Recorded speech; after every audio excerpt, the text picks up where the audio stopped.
안녕하십니까. 대학혁신지원사업으로 추진하는 성신여자대학교, 상명대학교 연합성과확산 포럼이 열리게 되어 참여해 주시는 모든 분들께 감사의 말씀을 드리며 코로나19 사태로 인해 온라인으로 진행되는 성과 포럼에 내외빈 여러분들을 직접 모시지 못해 송구합니다. 코로나19로 인해 매우 어려운 상황 속에서도 두 대학이 지난 한 해 동안의 대학혁신지원사업 성과를 공유하고 확산하는 뜻깊은 자리가 되어 무척 기쁘게 생각합니다. 특히 성신, 지신, 자동의 교육 이념 아래 80년이 넘는 역사를 지닌 성신여자대학교와 성과포럼을 공동으로 개최하게 되어 더욱 의미 있는 자리가 되었습니다. 대학혁신지원사업은 교육부의 다양한 특수 목적형 재정지원 사업을 통합하고 미래형 창의 인재 양성 체제 구축을 위해 2019년부터 2021년까지 3년 동안 진행되는 사업으로 벌써 2차년도 사업의 성과를 돌아보고 마무리해야 하는 시점에 와 있습니다. 1차년도 대학혁신 지원 사업이 대학의 자율혁신을 실현할 수 있는 초석을 다지는 해였다면 2차년도는 그간의 실적과 경험들을 바탕으로 대학혁신 지원 사업의 궁극적인 비전 실현을 위해 내실을 다지는 해였다고 할 것입니다. 성신여자대학교는 대학혁신 지원 사업을 통해 뉴노멀 시대에 적합한 성신인을 양성하여 국가와 사회 발전에 기여하고자 미래 사회 수요를 반영한 창의 융합형 교육과정, 교육환경 개선, 교육 방법 혁신, 성신 미래 인재 역량 강화 및 산학협력 활성화 등과 관련한 다양한 사업을 추진하고 있다고 들었습니다. 특히 성신여대의 대학 2.0 교육과정 체계 구축을 통해 전공, 교양, 비교과 교육과정을 전면적으로 개편하고 융합 교육과정을 내실 있게 구현함으로써 미래사회를 선도하는 인재 양성에 힘쓰고 있다고 알고 있습니다. 한편 상명대학교는 대학 중장기 발전 계획이 제시한 미래사회를 선도하는 혁신형 인재 양성 대학이라는 비전을 성취하기 위하여 4차 산업혁명 시대에 대비하는 데이터 분석 기반의 교육체계, 전공 기반의 창의적 문제 해결 역량 강화, 사회 맞춤형 교육과정 개편을 중점적으로 추진하고 있습니다. 이러한 노력의 결실로 2019년 대학혁신지원사업 1차년도 연차평가에서 A등급이라는 좋은 결과를 얻었습니다. 우리는 대학혁신지원사업이 초연결 시대를 맞아 대학 간의 치열한 경쟁이 아닌 협력과 공유를 통해 함께 나아가는 발전을 지향하고 있다는 것을 잘 알고 있습니다.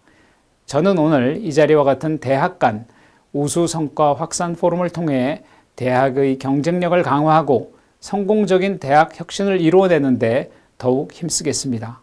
끝으로 한 해 동안 학교를 위해 수고하신 분들께 다시 한번 감사의 말씀을 드리며 2021년에도 소망하시는 모든 일들 다 이루시고 좋은 일만 가득하시길 기원합니다.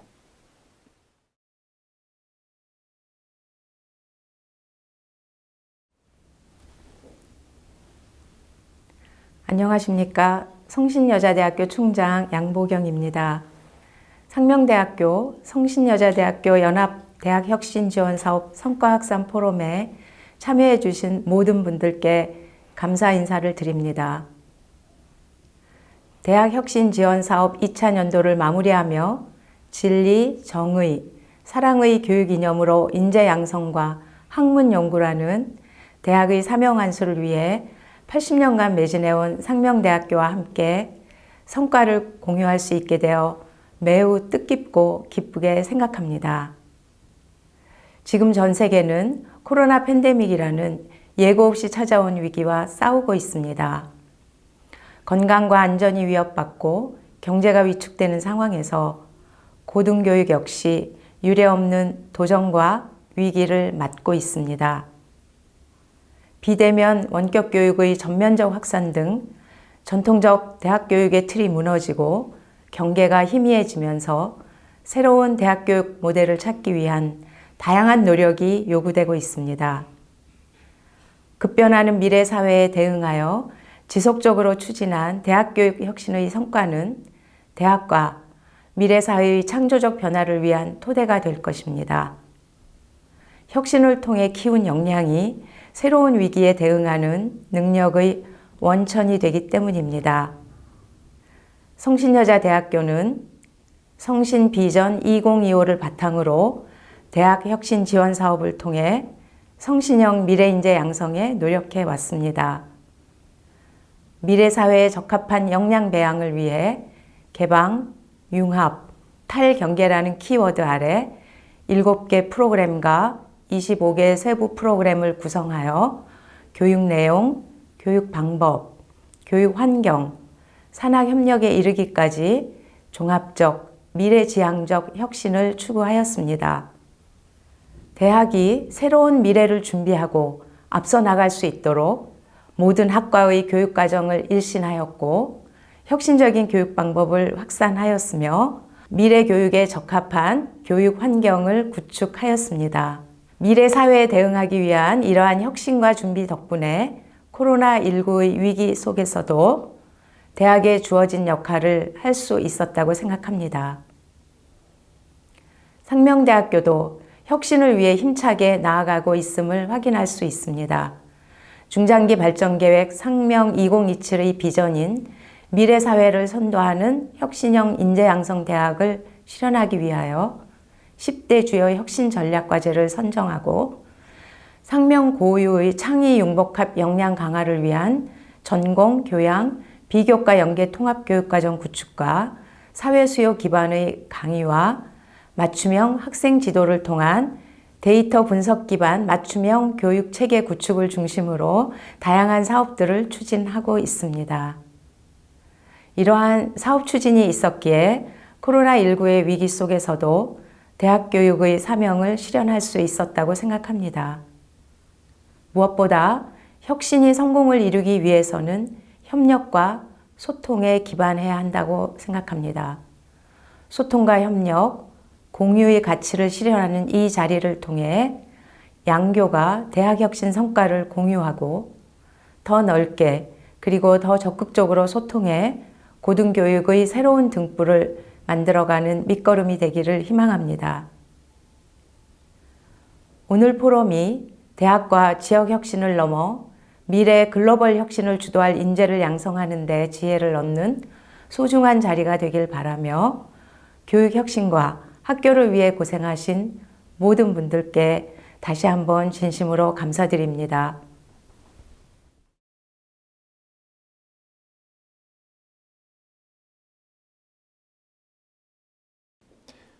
안녕하십니까. 상명대학교 대학혁신지원사업 사업단장 오세훈입니다. 대학혁신지원사업을 시작한 것이 엊그제 같은데 어느덧 절반이 지나 2차년도를 마무리할 시점이 되었습니다. 특히 전례 없는 코로나19 상황으로 인해 2020년 한 해를 더 정신없이 보냈던 것 같습니다.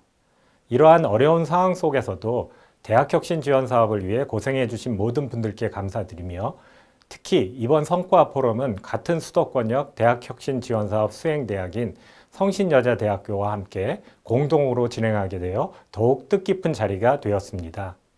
상명대학교는 대학의 중장기 발전계획 비전인 미래사회를 선도하는 혁신형 인재 양성을 실현하기 위하여 사업 계획 단계에서부터 대학 중장기 발전계획과의 연계성을 유지하면서 투자 우선순위에 따라 7개 프로그램, 10개 세부 프로그램을 설계하였으며 2020학년도 현재 총 136개의 개별 프로그램이 추진되고 있습니다.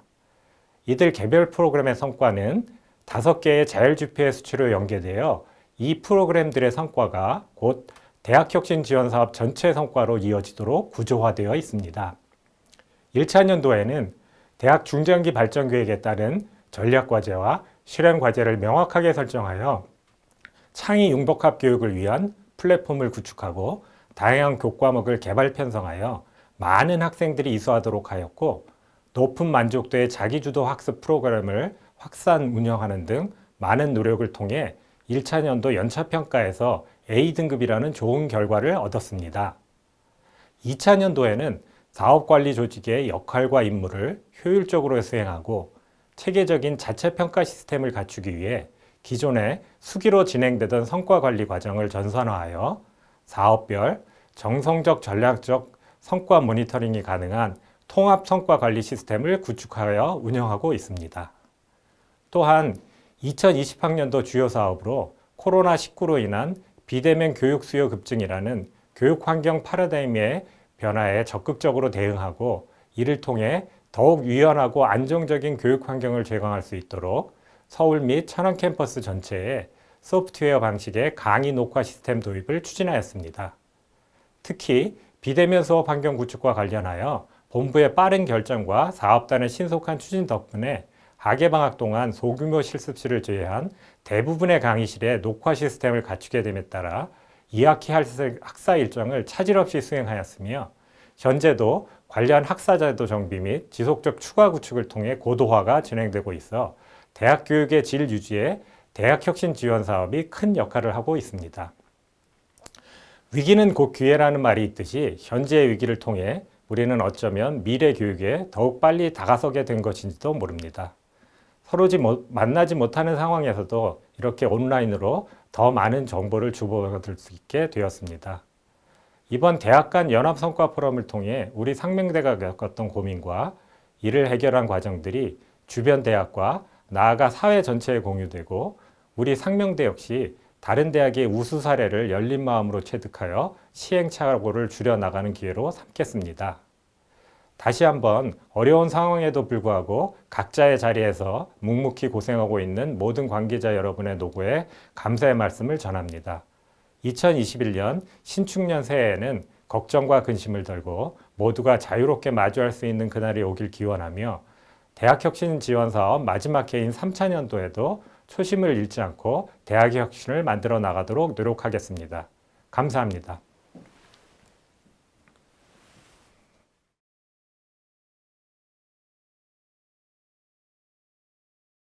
안녕하세요, 여러분. 저는 성신여대 교육학과 조윤정 교수입니다. 오늘 저는 성신여대에서 대학혁신지원사업의 일환으로 지난 2년 동안 추진해온 많은 사업들 가운데 교육과정 내실화 사업과 그 주요 성과들을 여러분들과 나누고자 합니다. 발표 순서는 다음과 같습니다. 먼저 1차년도와 2차년도 사업의 주요 성과를 말씀드리고 2021년도에 추진할 3차년도 사업 계획에 대해 말씀드리도록 하겠습니다.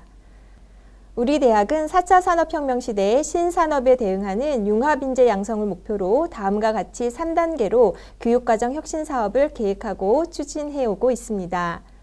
1단계 사업의 주요 내용은 교육과정 관련 조직체계를 재정비하는 것입니다. 교육과정 혁신에 있어서 우리 대학이 우선적으로 해결해야 할 과제는 교육혁신의 취지에 맞는 연구 및 개발 기능을 촉진할 수 있도록 교육과정 조직체계를 정비하고 정비된 조직체계 하에서 여러 교육과정 관련 위원회와 유관부서들이 실제적인 역할과 기능을 수행할 수 있도록 구체적인 운영 전략을 수립하는 것이라고 판단했습니다. 이를 위해 우리 대학은 교육과정위원회 조직 개편 및 운영 전략 연구를 수행하였습니다. 이를 통해 전공, 교양, 융합교육과정의 체계적 운영을 위한 기반을 조성하였습니다. 1단계 조직체계 정비에 기반하여 2단계에서는 전공 간, 전공교학 영역 경계를 허물고 융복합을 통한 창의적 교육과정을 구현하는 데 초점을 두고 융합교육과정 내실화 사업을 추진하였습니다. 마지막으로 2021학년도 올해 추진할 3단계 사업의 목표는 지난 2년 동안의 주요 성과를 바탕으로 교육과정 혁신 모델을 창출하는 것입니다. 이와 관련한 구체적인 내용은 이후에 다시 말씀드리도록 하겠습니다. 미래 사회를 선도하는 창의 융합형 교육 혁신을 이루기 위해 우리 대학은 먼저 전공, 교양, 융합, 비교과 각 영역의 전문성과 영역 간 연계를 강화할 수 있는 조직체계 정비 및 운영 시스템을 확보하였습니다.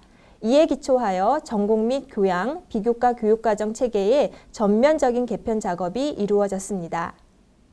전공 영역에서는 빠르게 변화하는 산업계 및 학계 수요를 반영한 전공교육과정 개편이 전면적으로 이루어졌고요.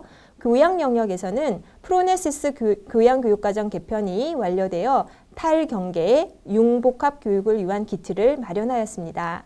더불어 비교과 교육과정 영역에서는 대학의 핵심 역량과 부합하는 비교과 교육과정 체계가 구축되었습니다.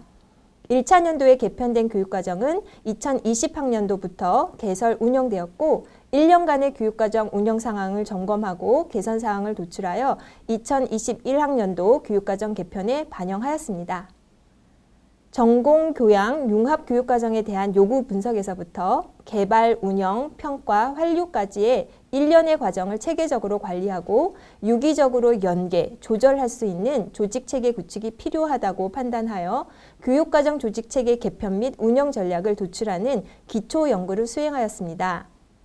연구 결과에 기초하여 기존 교육과정위원회의 기능을 재분류하고 체계화하여 실제적인 기능을 담당하고 환류가 가능한 전공, 교양, 융합 3개 분과위원회 체계로 개편하고 교육혁신원의 연구 및 환류 기능을 강화하는 방향으로 조직체계를 구축했습니다. 보시다시피 변경된 조직체계에는 교육과정위원회 산하에 교육과정위원회 외에 전공과정위원회, 융합과정위원회가 설치 운영 중에 있으며 각각 교양교육과정, 전공교육과정, 융복합교육과정에 관한 역할을 담당하게 됩니다. 이를 통해 전공과정의 전문화와 융합과정의 안정적인 개발 운영을 동시에 추구하고 교양 전공 융합교육과정에서의 균형적인 운영이 가능해졌다고 볼 수 있습니다. 특히 전공과정위원회 산하에 학과별 소위원회를 두어 학문 특성에 맞는 전공과정 운영을 도모하였고 융합과정위원회는 기존의 복수전공, 연계전공, 자기설계전공을 포함해 학과 간 경계를 넘는 모든 새로운 교육과정, 연구, 개발을 담당하도록 체계를 정비하였습니다.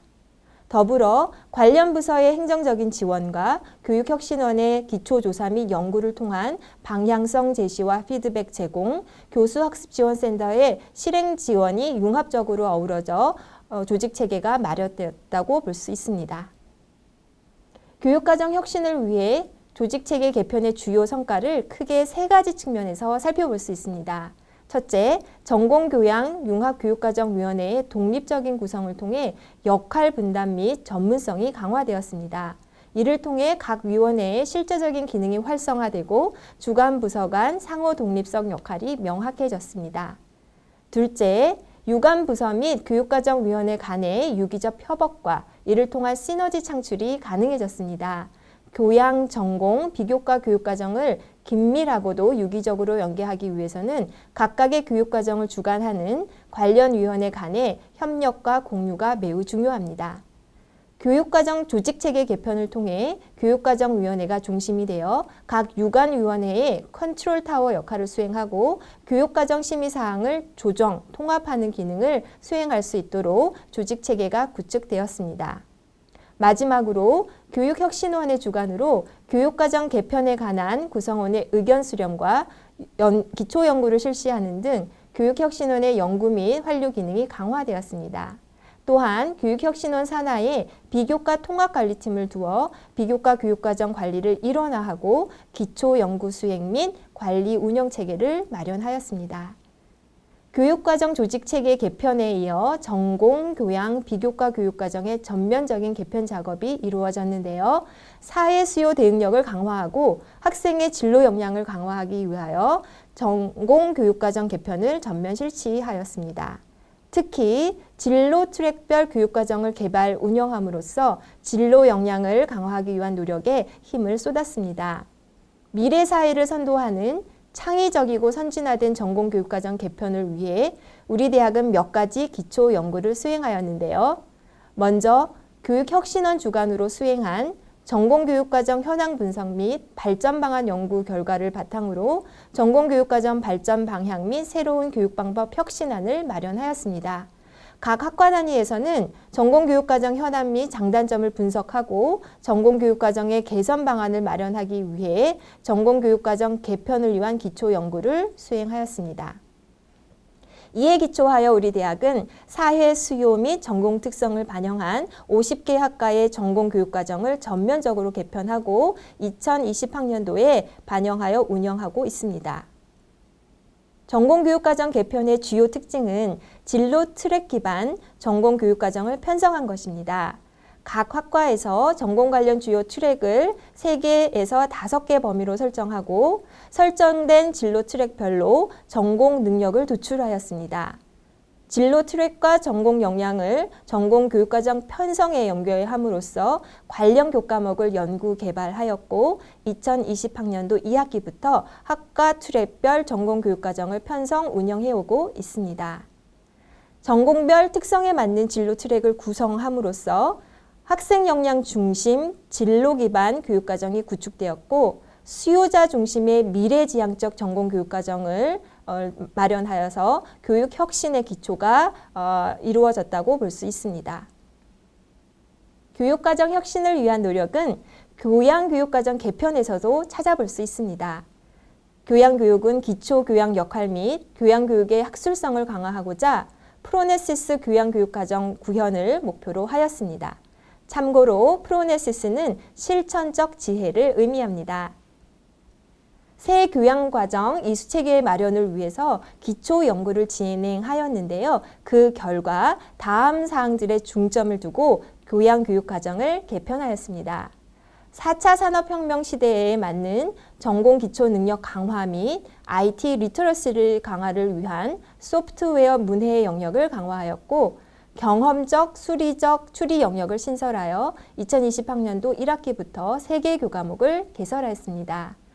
또한 취창업 역량 강화를 위해 도전과 실천 영역을 신설하였고 실천과 체험 중심의 교육을 수행할 근거를 마련하게 되었습니다. 이 또한 2020학년도 1학기부터 70개 교과목을 개설하였습니다. 또한 단절된 전공 교양 사이의 연계와 연속성을 강화하기 위해 잼 교과목을 점진적으로 확대하였는데요. 이때 잼은 제너럴과 메이저의 합성으로서 전공 교양 이중설강 교과목을 의미합니다. 학생과 교수자들이 교양교육과정의 주요 개편사항을 충분히 이해하고 개편된 교육과정을 효율적으로 참여 운영하기 위해 우리 대학은 홍보 영상을 제작하였습니다. 해당 영상을 잠시 보시고 오겠습니다.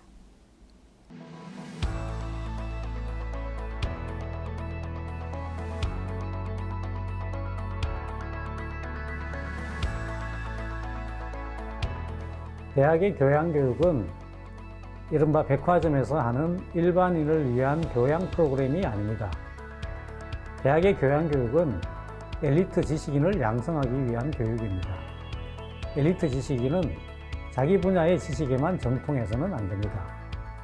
자기 분야의 지식이 다른 분야의 지식과 어떤 관계를 맺고 있고 우리 삶의 문제 해결에 어떻게 활용될 수 있는지를 파악할 수 있는 사람이어야 합니다.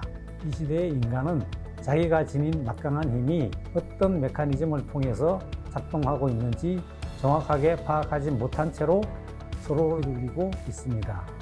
이 시대의 대학의 교양교육은 바로 이러한 상황에서 올바르고 현명한 판단을 할 수 있도록 도와주는 교육이어야 합니다. 전공 수업은 조금 깊게 배우는 거에 의하면 근데 교양교육은 그에 반면에 조금 넓고 많이 배우는 거라고 생각해요. 전공 수업을 들어보니까 너무 양이 또 방대하고 전공 지식만 말씀해 주시기 또 바빠가지고 문학을 되게 좋아하고 이야기를 좋아하기 때문에 그런 관련된 교양 수업을 많이 들었던 것 같아요. 스스로 이제 글쓰기에 대한 자신감을 많이 잃은 상태였어요. 교수님께서 잘하는 부분은 굉장히 칭찬을 많이 해주시고 또 부족한 부분은 피드백하면서 어떻게 더 나은 글쓰기를 할 수 있는지 고민을 하게 되었고 다양한 분야에 대해서 영어로 말할 수 있는 기회가 있기 때문에 어떤 주제를 만나도 어떤 사람을 만나도 다양한 주제에 대해서 이야기해 볼 수 있는 자신감을 기르게 됐습니다. 소설의 한 부분을 제 마음대로 바꿔서 각색해보고 싶다는 생각을 했었어요. 심사위원님들이나 뭐 다른 사람들이 읽기에는 표현 같은 그런 틀에서 많이 벗어나서 신선하게 느껴질 수 있었겠다라고 생각을 했습니다. 다들 글을 잘 쓴다고 하면 뭔가 재능이 있겠지라고 생각을 하지만 글을 쓸 때 오히려 기본적인 것들, 예를 들면 제목을 꼭 붙인다던가 서론, 본론, 결론을 잘 나누어서 적절히 배치한다던가 각주나 참고 문헌을 제대로 사용한다던가 이런 것들만 해도 다 글쓰기에는 기본 이상은 갈 수 있다고 생각을 하거든요. 제 창조적 사고와 글쓰기 수업을 들으면서 교수님이 항상 기본을 중요시하게 말씀하시는 걸 듣고 그것을 굉장히 기준을 삼아서 글을 썼더니 좋은 성과를 얻은 것 같습니다. 하버드 대학이 밝힌 다음 목표만큼 교양교육을 잘 설명하는 것은 없다고 생각합니다. 교양교육의 목표는 추정된 사실들을 동요시키고 익숙한 것들을 낯설게 만들며 현상들 밑에 그리고 그 배후에 일어나는 것들을 폭로하고 젊은이들의 방향 감각을 혼란시켜 그들이 다시 방향을 잡을 수 있는 길을 발견하도록 도와주는 것이다. 우리 대학의 2020 교양교육과정 개편은 대학 교양의 바로 이러한 본령으로 다시 돌아가고자 하였습니다. 핵심 교양 배분 이수 영역을 4개에서 7개로 확대하였으며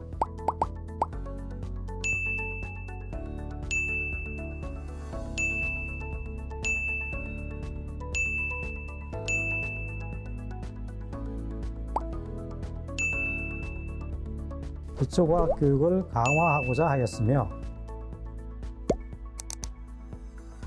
교양이 대학 융합교육의 교두보가 될 수 있도록 전공교양 이중설강 교과목, 즉 GEM 교과목을 도입하였습니다. 대학 교양교육의 핵심은 다양한 경험의 제공이라고 생각합니다. 개편된 교양교육 과정을 통해 다양한 영역의 다양한 관점을 충분히 두루 체험해 보기를 바랍니다. 배운 모든 것을 다 알고 기억할 필요는 없습니다. 나중에 필요할 때, 그때 그런 관점과 그런 접근 방식도 배웠었지 라고 생각하고 누구에게 물어보고 어떻게 접근할지 알고 있다면 그것으로 충분합니다. 다음으로는 비교과 교육과정 개편 내용에 대해 말씀드리도록 하겠습니다.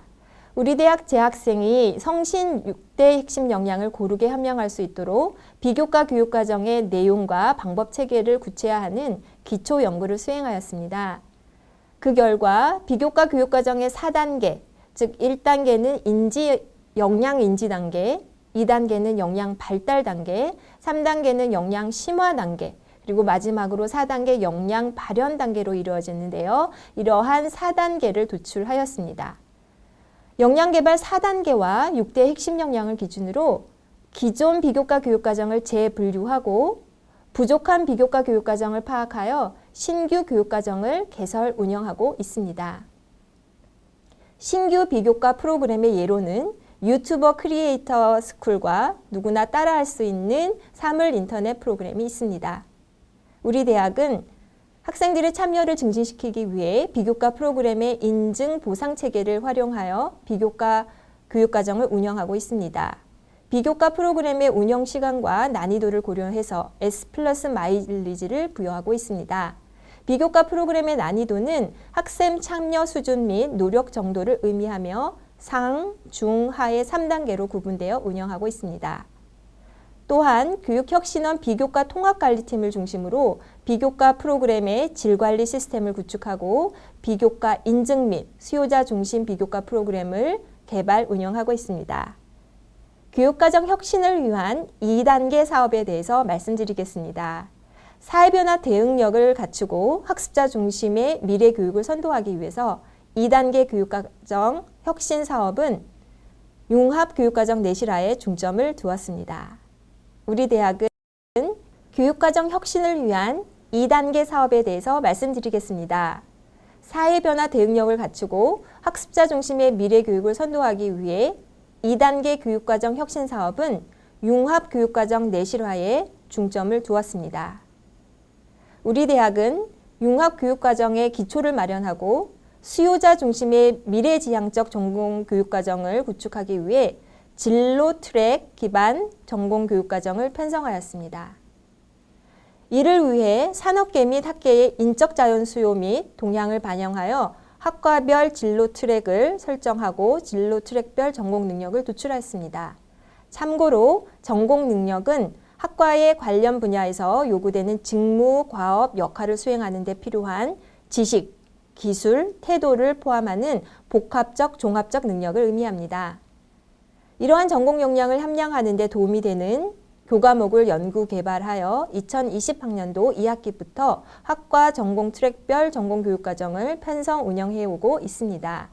몇 개 학과의 예시를 제시하였는데요. 융합보안학과의 경우 진로 트랙은 디지털 보안 트랙, 융합보안 트랙, 산업 보안 트랙으로 구분되고 진로 트랙별 전공 능력을 설정한 것을 보실 수 있습니다. 예를 들어 디지털 보안 트랙의 경우 전공 능력으로 보안 전문성과 정보기술 전문성이 설정되어 있는 것을 보실 수 있습니다. 이러한 전공별 진로 트랙과 전공 능력 구체화는 유사 전공 간 공통 교과목을 개발하거나 융합 교육과정을 개발 운영하는 데 유용한 토대가 될 것으로 기대하고 있습니다. 사회 수요 변화를 적극 반영하고 학생의 사회 진출과 연결되는 학생 역량 중심 진로 기반 교육과정이 구축되었다고 볼 수 있습니다. 앞서 말씀드린 융합보안학과의 진로 트랙과 전공 능력을 전공 교육과정에 반영한 모습을 보실 수가 있는데요. 학과별 교육 목표와 진로 트랙 및 전공 능력을 설정하고 대학의 6대 핵심 역량과의 연계성을 점검하고 이에 기초해서 전공 교육과정이 전공 트랙별로 편성되어 있는 모습을 확인하실 수 있습니다. 2020학년도부터 개편된 교육과정을 운영하고 있으며 체계적인 전공 교육과정 운영과 진로 지도에 유용하게 활용되고 있습니다. 학과별로 설정한 전공 트랙과 전공 능력에 대한 구성원들의 이해를 증진시키기 위해 우리 대학에서는 단과대학별 진로 트랙 가이드북을 발간하였습니다. 진로 트랙 가이드북에서는 학과별 교육 목표 및 인재상, 각 학과의 진로 트랙 및 전공 능력을 구체화하고 진로 트랙별 교육과정 로드맵을 제공하였습니다. 전공 기반 진로 교육 콘텐츠를 제공함으로써 진로 트랙 기반 진로 지도 및 진로 설계에 유용한 자료로 활용되고 있습니다. 전공 간 융합 교육과정 내실화 사업에 대해 말씀드리도록 하겠습니다. 2020학년도에는 우리 대학에 첨단 학부가 신설되고 교육과정이 새롭게 편성되는 등 많은 성과들이 창출되었습니다. 4차 산업혁명 시대의 첨단 분야로 일컬어지는 인공지능, 빅데이터, 에너지 신산업, 혁신 신약, 바이오 헬스 분야와 관련된 기존 학과 전공들의 교육과정을 전면 재검토하였습니다. 신설된 5개 첨단 학부는 AI 융합학부, 수리통계 데이터 사이언스 학부, 화학 에너지 융합학부, 바이오 신약과 학부, 바이오 헬스 융합학부를 포함합니다.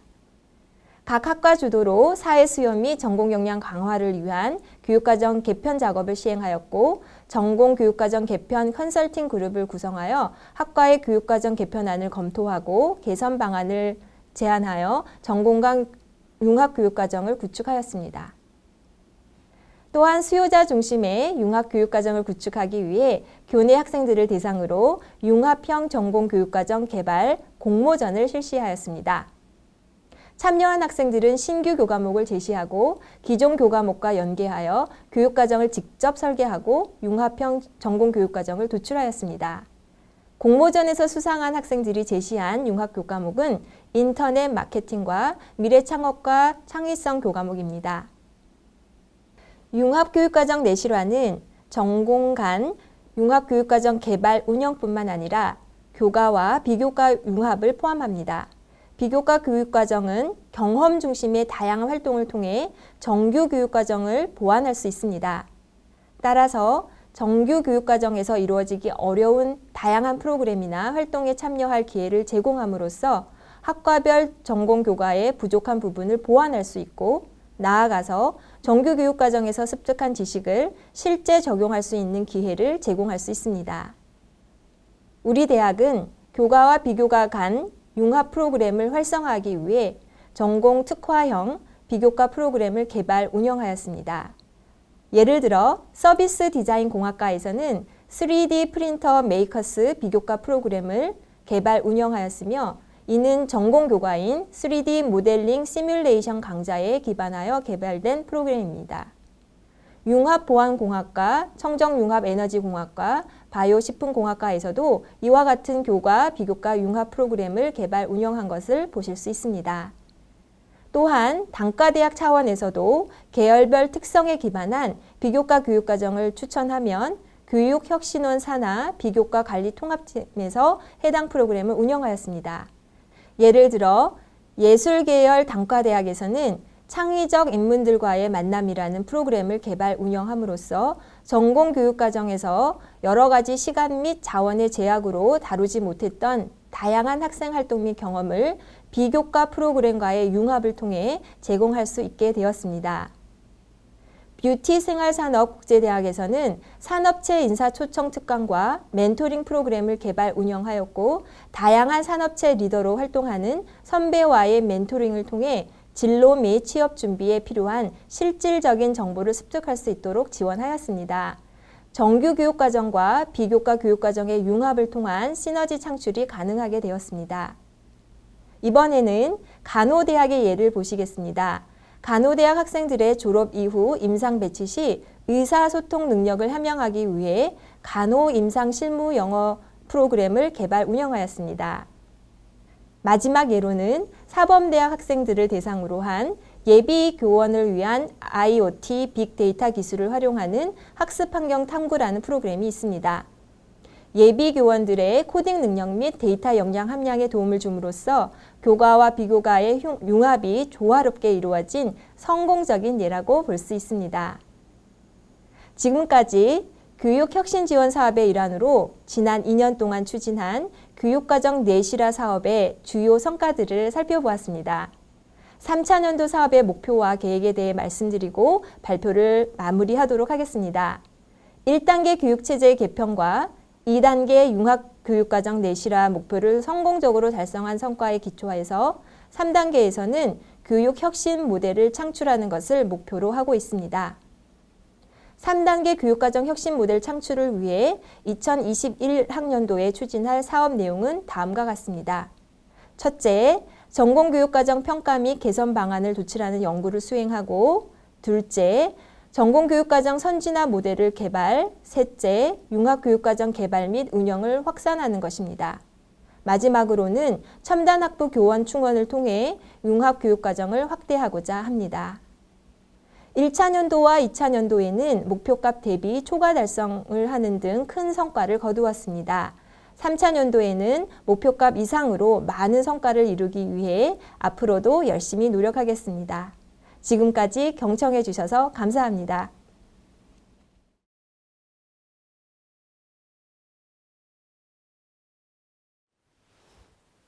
네, 안녕하세요. 상명대학교 성과평가센터장을 맡고 있는 이동진이라고 합니다. 오늘 우리 상명대학교와 성신여대의 대학혁신지원사업 연합성과포럼에 오늘은 아니죠. 오프라인이 아니니까 여러분들 이제 온라인으로 참여하시면 진심으로 감사를 드리고요. 물론 이제 코로나 사태로 인해서 우리가 온라인으로 하긴 됐지만 어떻게 보면 이런 것들이 미래지향적인 혁신지원 사업에 맞는 것이라고 볼 수도 있고요. 그리고 짧은 시간에 오프라인에서보다는 제가 훨씬 더 많은 내용을 말씀드릴 수 있을 것 같아요. 조금 더 말씀을 드리더라도 조금 더 빨리 말씀드리더라도 우리는 온라인의 강점이 있지 않습니까? 여러 번 돌려볼 수 있다는 것. 그래서 제가 가급적 짧은 시간에 그 제한된 시간에 저희 학교의 성과관리센터에 대해 성과관리 체계에 대해서 더 많은 말씀을 드리게 될 수 있을 것 같아서 오히려 저는 긍정적으로 생각을 하고 있습니다.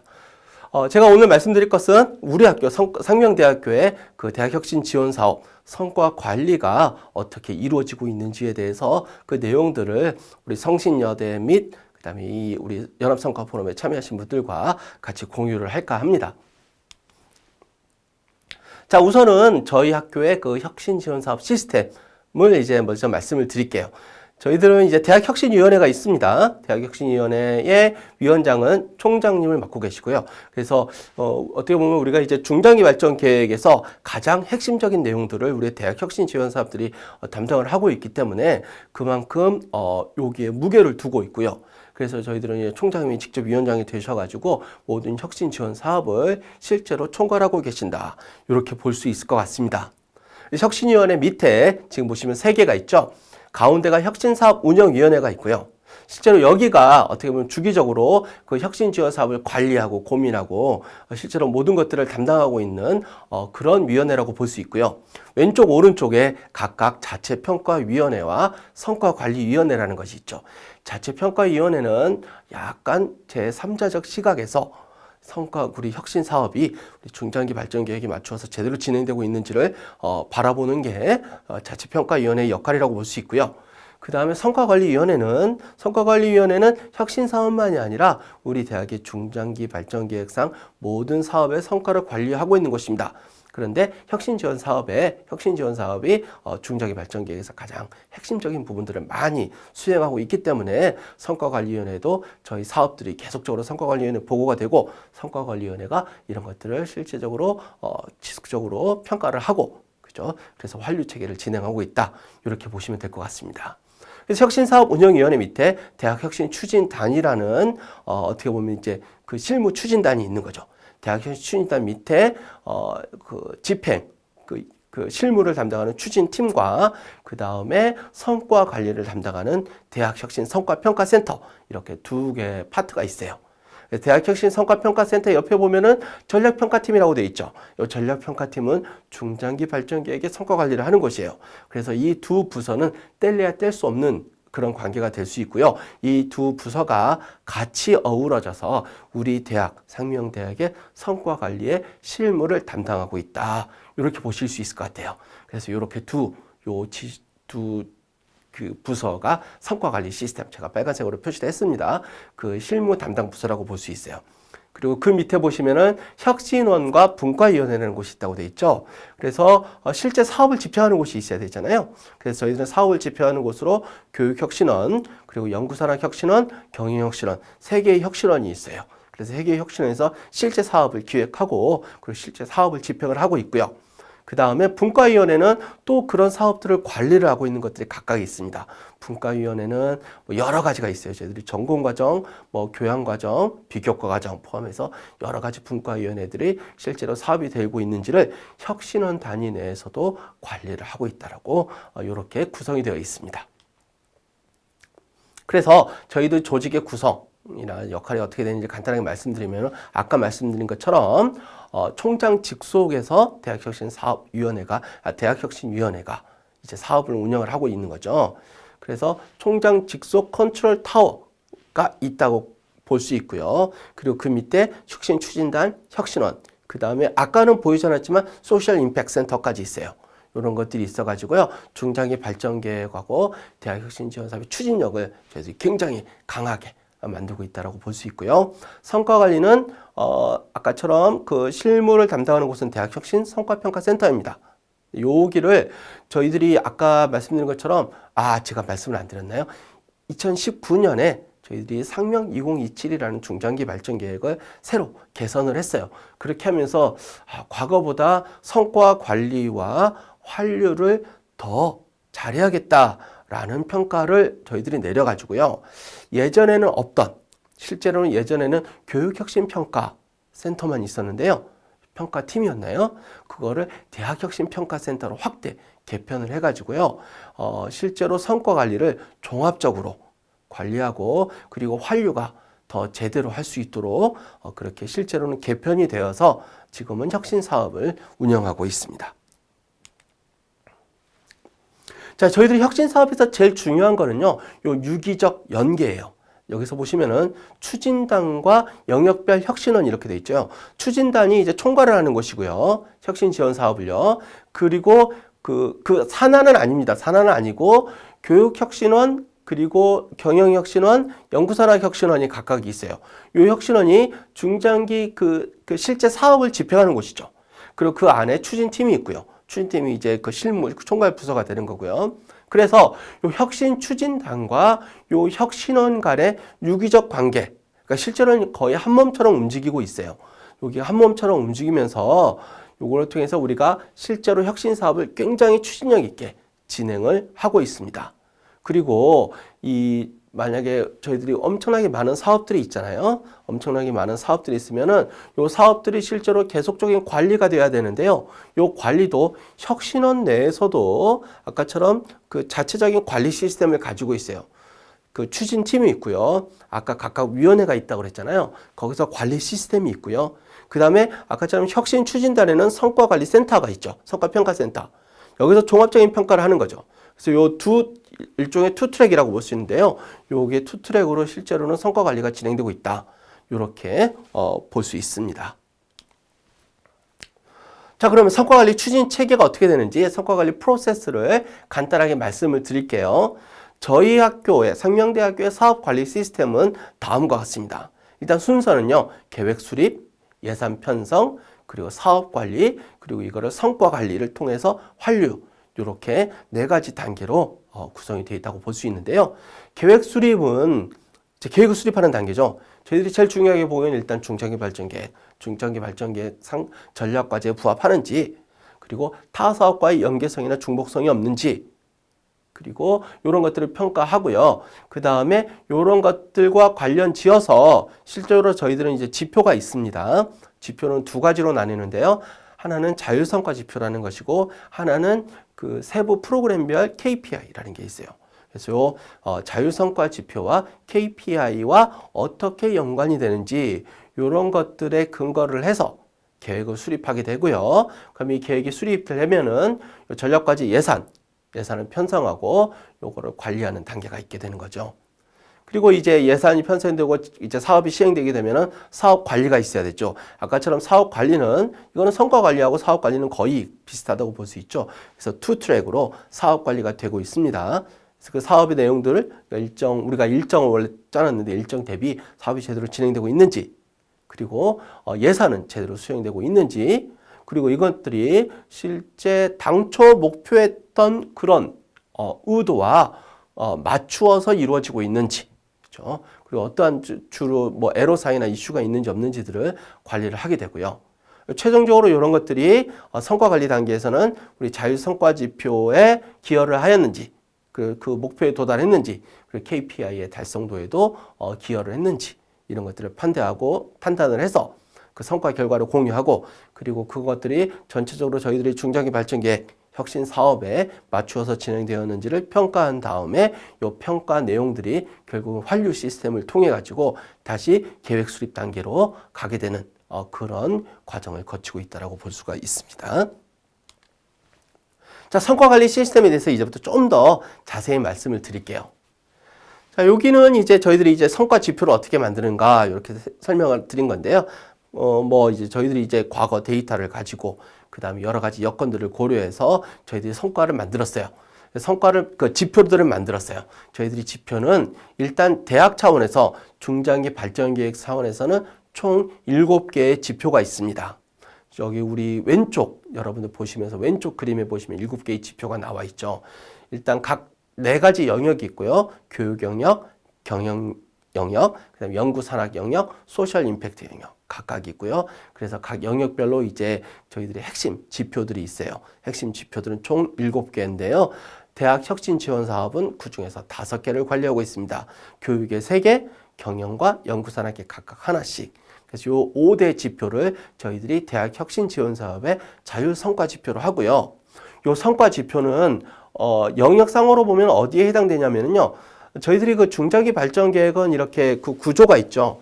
저희들이 비전이 있고요. 비전에 따른 목표와 전략이 있고요.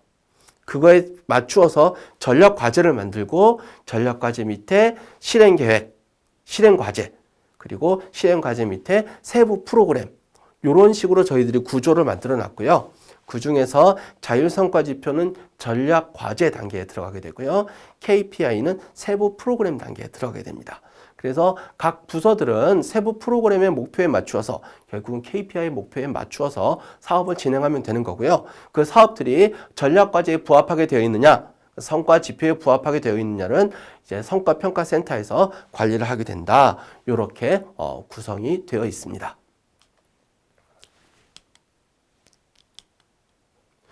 자, 그러면 이제 그 지표를 만드는 과정을 한번 연간으로 한번 말씀을 드려보겠습니다. 일단 지표는 만들어져 있어요. 죄송해요. 지표는 만들어져 있죠. 자율성과 지표가 만들어져 있고요. 그러면 요거를 가지고 성과평가센터에서 연초에요. 요 지표와 그 다음에 저희들이 중장기 발전 계획 목표 같은 것, 또 각 부서별 실현 가능성 등을 고려해서요.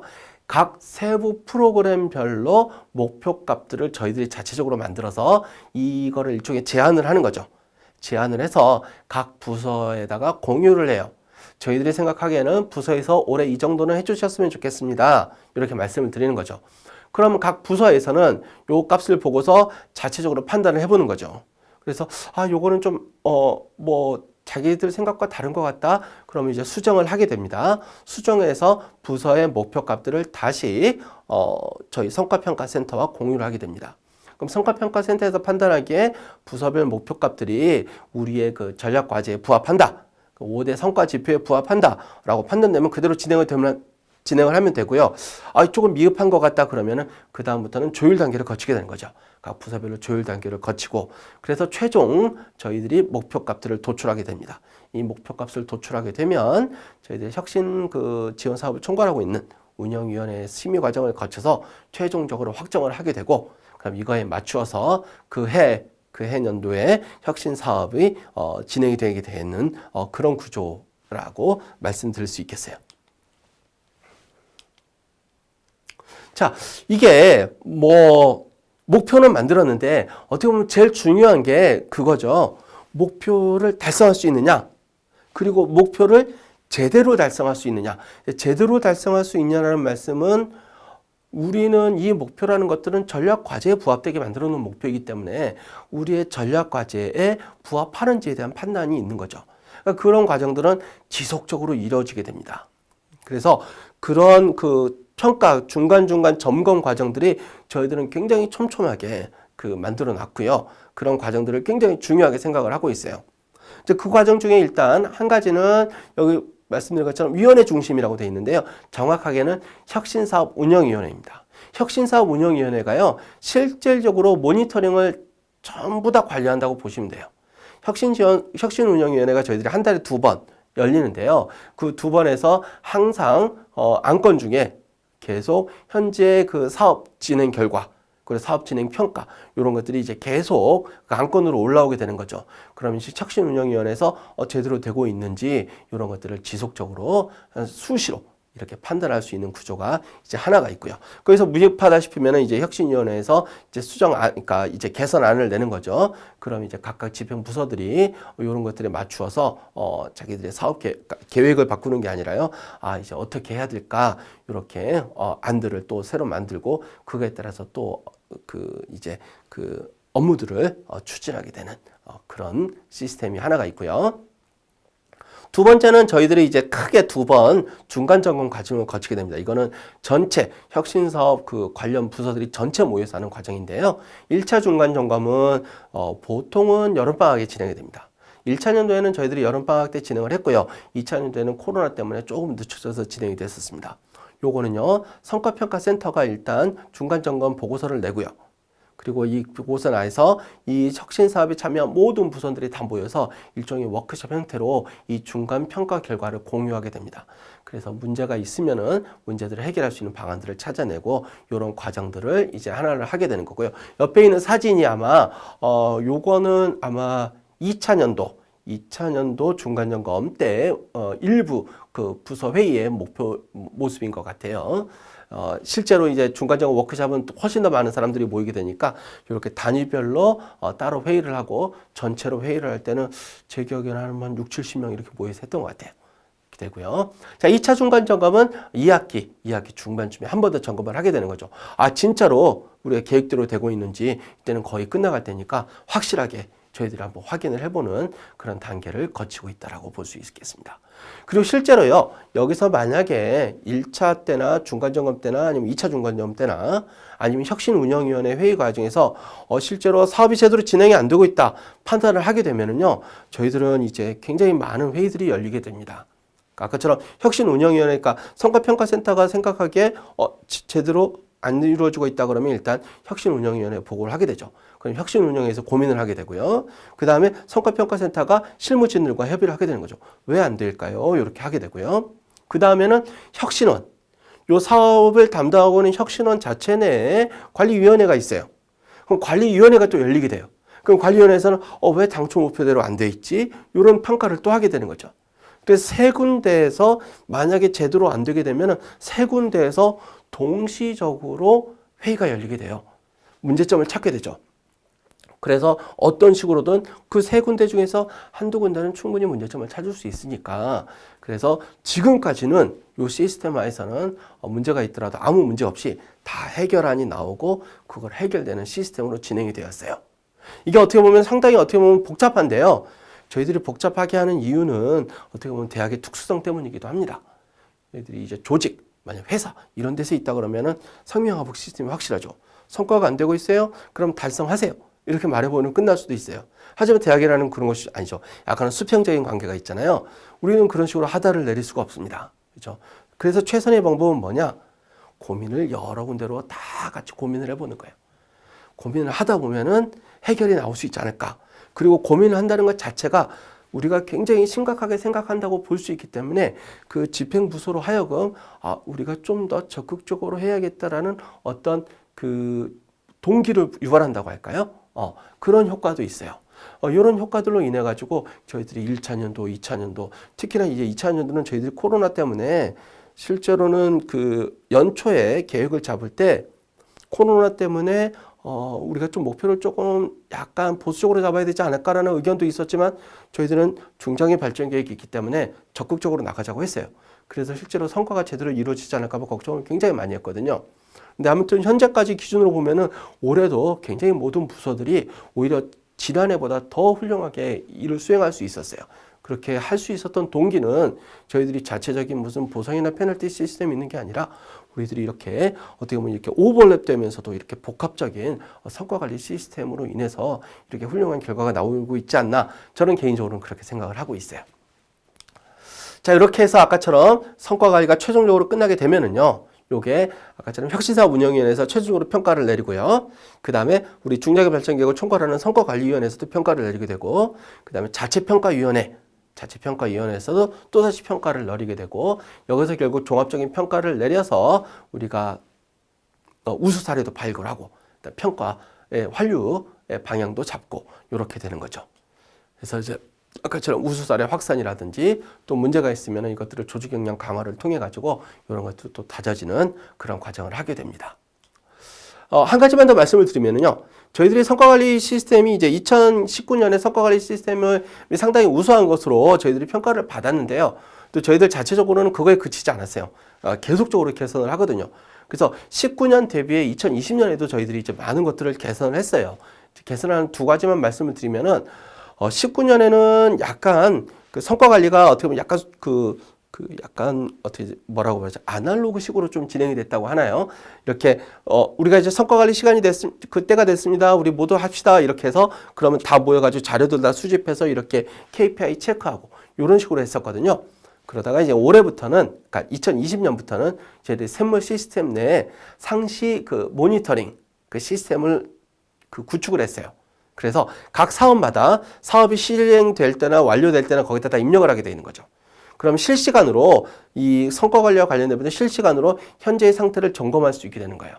그렇게 해서 보다 신속하게 대처할 수 있고 이렇게 할 수 있도록 실시간 모니터링 시스템을 저희들이 자체 전산 시스템을 구축해놔서 훨씬 더 효율적으로 성과 관리가 진행될 수 있게 했고요. 두 번째는 이제 저희들이 약간 환류 체계가 약간 분절적인 게 있었어요. 저희도 교육 단위별로 각 단위별 영역별 환류 체계가 있었는데요.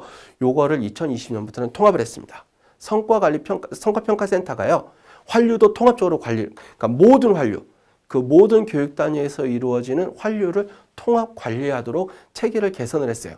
그래서 보다 더 효율적이고 그리고 보다 더 대학의 어떤 목표에 맞춘 그런 성과 관리와 환류가 이루어질 수 있도록 시스템을 오히려 좀 더 개선했다고 할까요?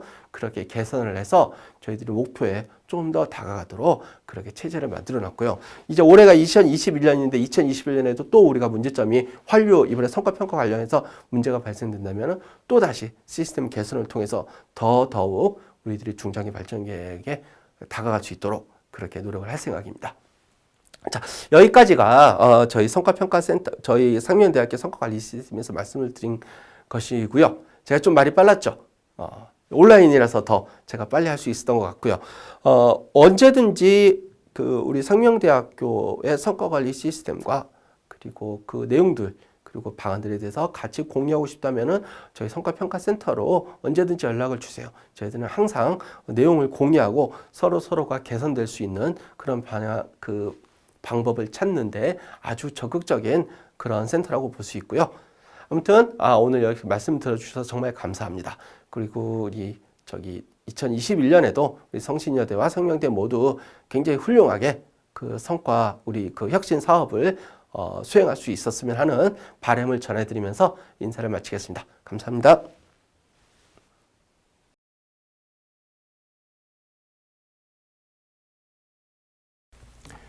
안녕하십니까. 성신여자대학교 대학혁신지원사업 추진단장을 맡고 있는 사범대학 한문교육과 교수 유준경입니다. 이 자리를 통해 대학혁신지원사업의 성과인 창의융합형 인재양성을 위한 교육환경 개선의 성과를 여러분들과 공유할 수 있게 되어 매우 영광스럽게 생각합니다.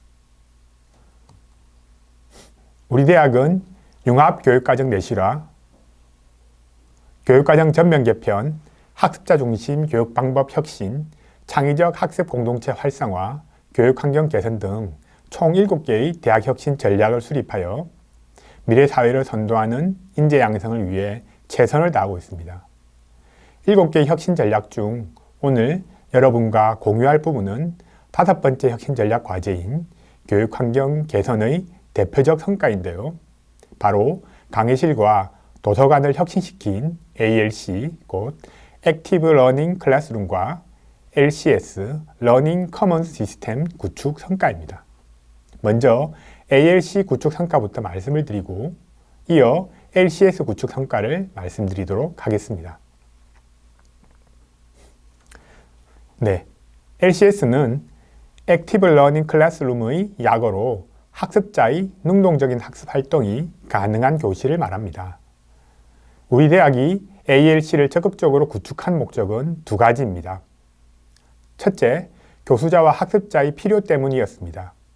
주지하다시피 과거 대학 수업은 강의식 수업이 대부분이었습니다.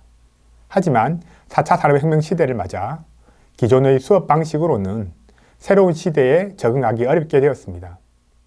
따라서 새로운 수업 모델에 대한 학습자의 요구와 교수자의 시도는 꾸준히 늘고 있습니다. 이런 변화에 발맞춰 새로운 수업 모델, 예컨대 PBL, 플립드 러닝, 캡스톤 디자인과 같은 수업 형태에 적합한 환경이 필요하게 된 것입니다. 곧 교수자와 학습자의 필요에 대응하여 첨단 환경과 시스템을 갖춘 강의실, 곧 ALC를 적극적으로 구축한 것입니다. 둘째, 학습자의 참여를 유도하는 새로운 수업 형태가 보다 일반적인 수업 형태가 되도록 적극적으로 유도하기 위해서였습니다. 새로운 수업 형태의 도입은 교수자의 시도와 학습자의 요구에 의해 이루어지지만 동시에 교실 환경의 변화에 따라 유도되기도 합니다. 환경의 변화가 새로운 시도를 유도하기 때문입니다. 따라서 혁신적인 수업 형태가 보다 보편적인 형태의 수업으로 자리 잡을 수 있는 환경을 조성하기 위해 일반 강의실의 약 30% 정도까지 활동적인 수업이 가능한 강의실, 곧 ALC로 구축한 것입니다. 그렇다면 우리 대학 ALC 구축에는 어떤 특징적인 면이 있을까요?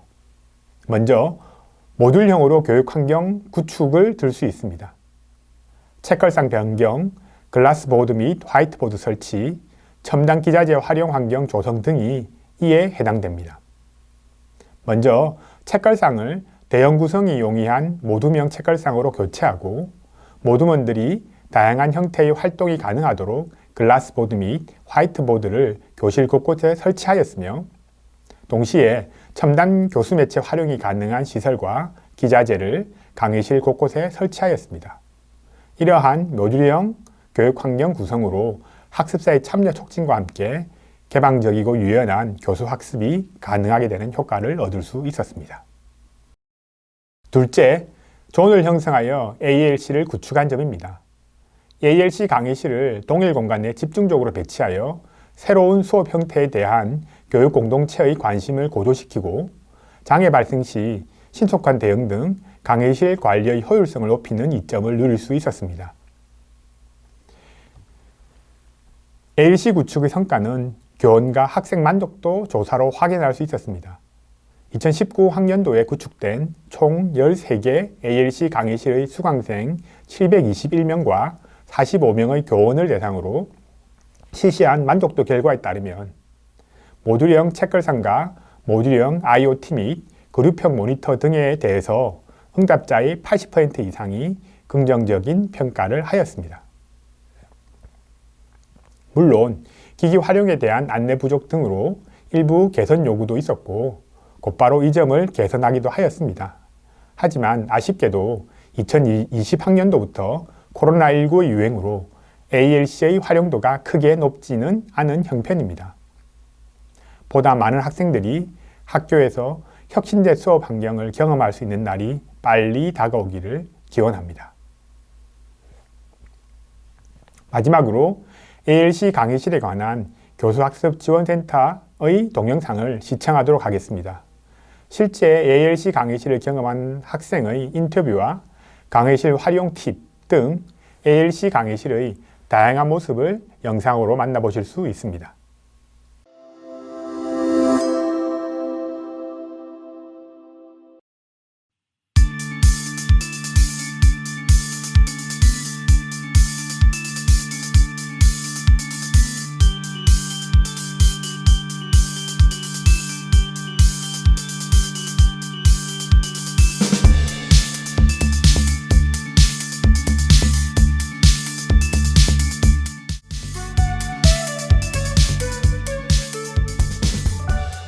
안녕하세요. 저는 교육학과 18학번 김주은입니다.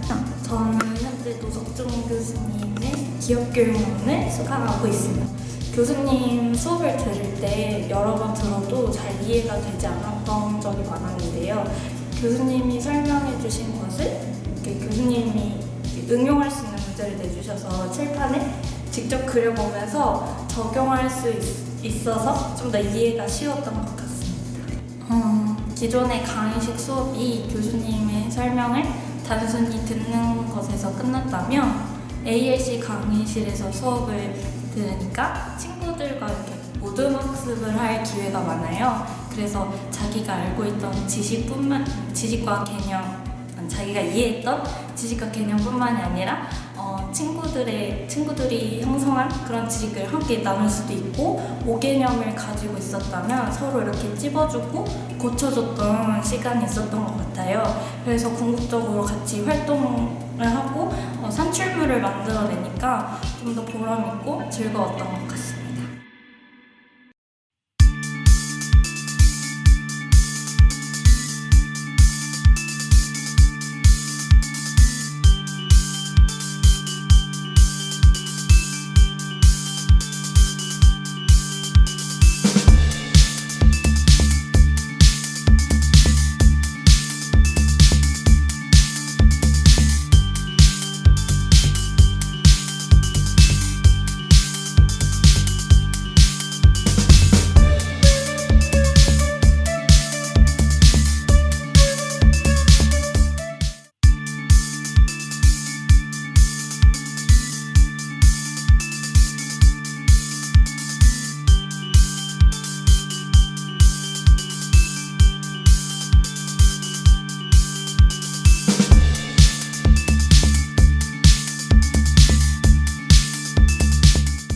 영상 잘 보셨나요?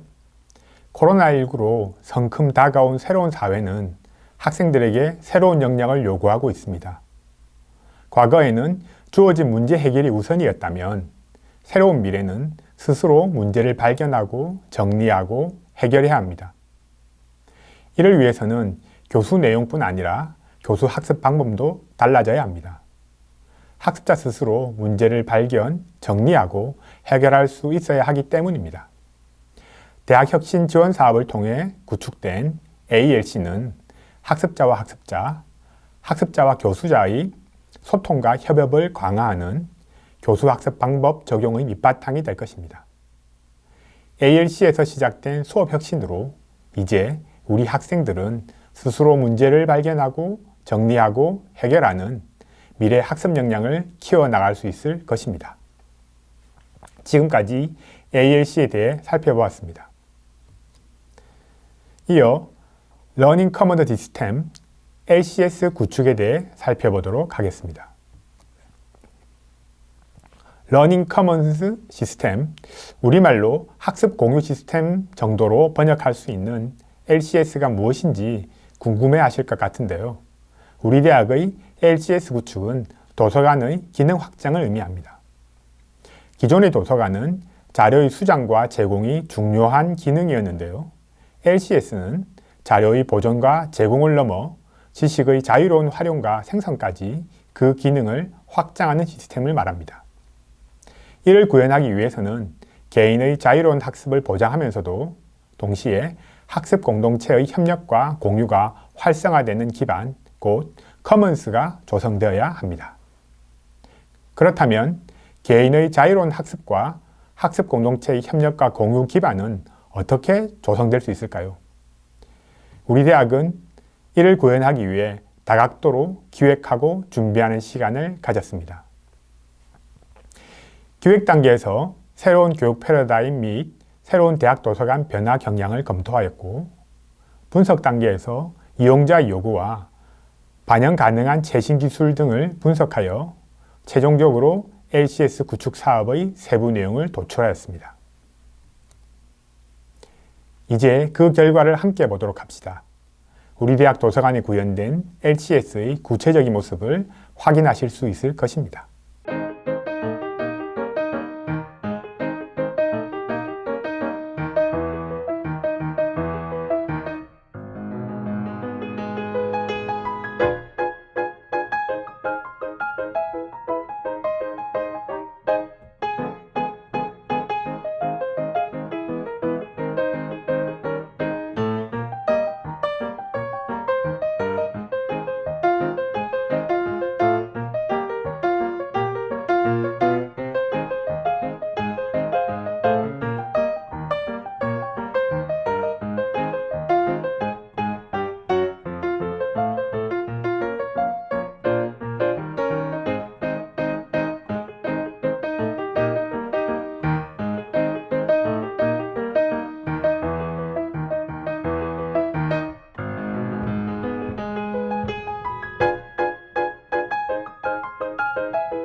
영상 잘 보셨나요?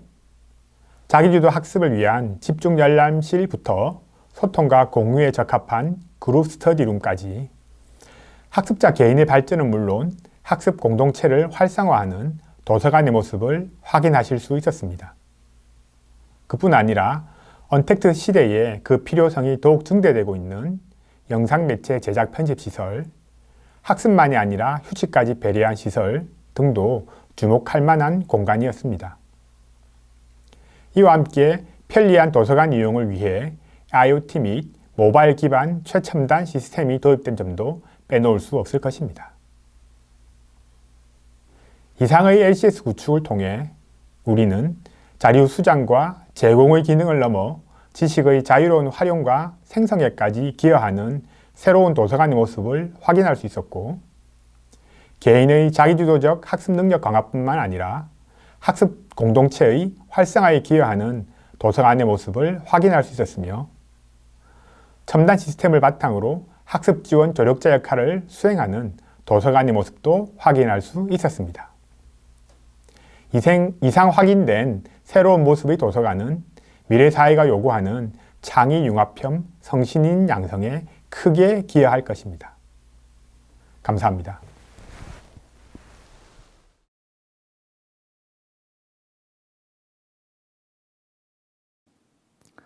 안녕하십니까. 대학혁신지원사업 연합성과포럼 개최를 진심으로 축하드립니다.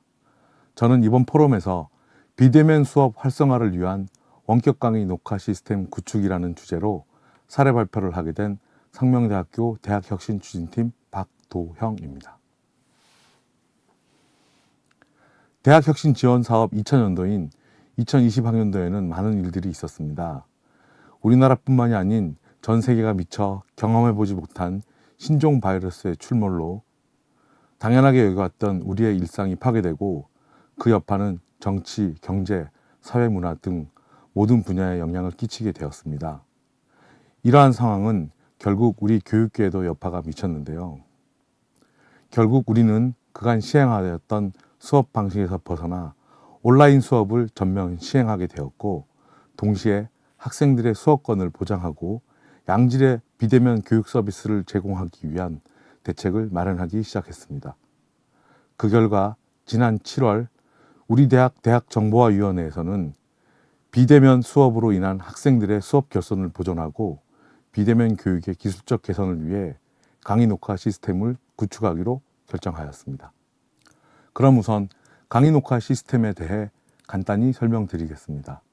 강의 녹화 시스템이란 녹화용 카메라와 관련 음향 장비 등을 활용하여 강의 내역을 녹화하고 해당 영상을 우리 대학 e캠퍼스에 업로드하면 학생들이 시간과 공간의 제약을 받지 않고 본인의 PC, 노트북, 모바일 기기 등을 활용하여 수업을 시청할 수 있는 시스템입니다. 강의 녹화에는 두 가지 방식의 시스템이 있습니다. 첫 번째는 하드웨어 방식의 수업 녹화 송출 시스템입니다. 하드웨어 방식은 녹화를 담당하는 카메라와 영상, 음향 관련 장비가 포함되어 있는 일체형 기계를 활용한 시스템입니다.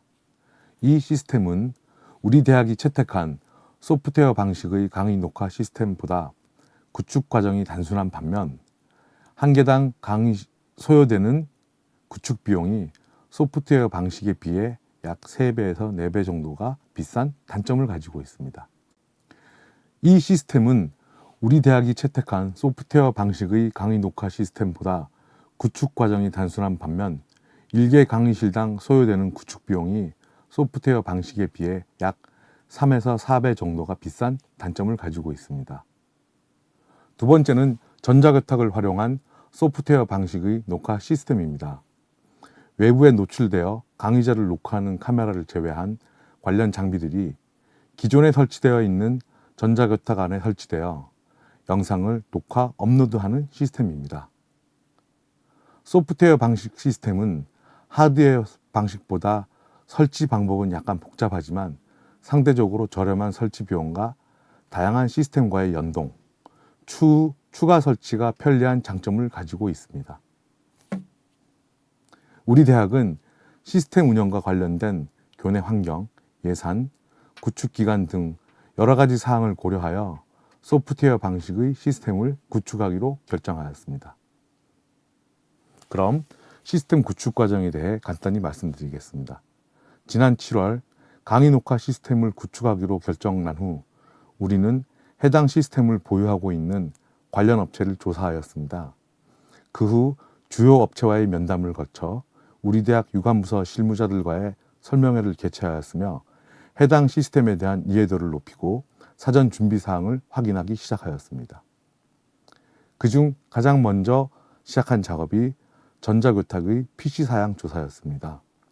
시스템 업체마다 다소 상이하긴 하지만 시스템의 원활한 구동을 위해서는 전자교탁 PC의 CPU 사양이 일정 수준 이상을 유지하여야만 하기 때문입니다. 그와 동시에 전 학과를 대상으로 시스템 설치 희망 학과를 조사하였습니다.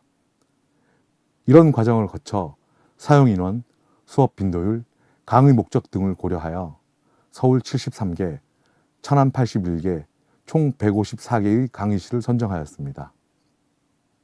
또한 구축 일정을 앞당기기 위해 업체 선정 작업에 돌입하였고 총 5개의 업체가 참여하여 구축 업체가 선정되었으며 8월 21일 시스템 구입비, 소프트웨어 구입비를 포함한 총 예정 사업비 5억 원 상당의 원격 강의 녹화 시스템 구축 작업이 4주간의 일정으로 시작되었습니다. 대학혁신 지원 사업에서 가장 중요한 목표는 무엇일까요? 저는 교육을 혁신하여 미래사회를 책임질 혁신 인재를 양성하는 게 가장 큰 목표라고 생각합니다. 그러나 구성원과의 소통이 없는 혁신은 의미가 없겠죠. 우리 상명대학교는 그동안 게을리하지 않았습니다. 서울천안 교무위원 대상 설명회 2회, 서울천안 학생자치기구 임원을 대상으로 한 설명회 2회, 총 4회의 구성원 설명회를 개최하여 시스템에 대한 설명과 소프트웨어 커스터마이징을 위한 건의사항을 접수하는 등 구성원과의 소통의 기회를 가졌습니다.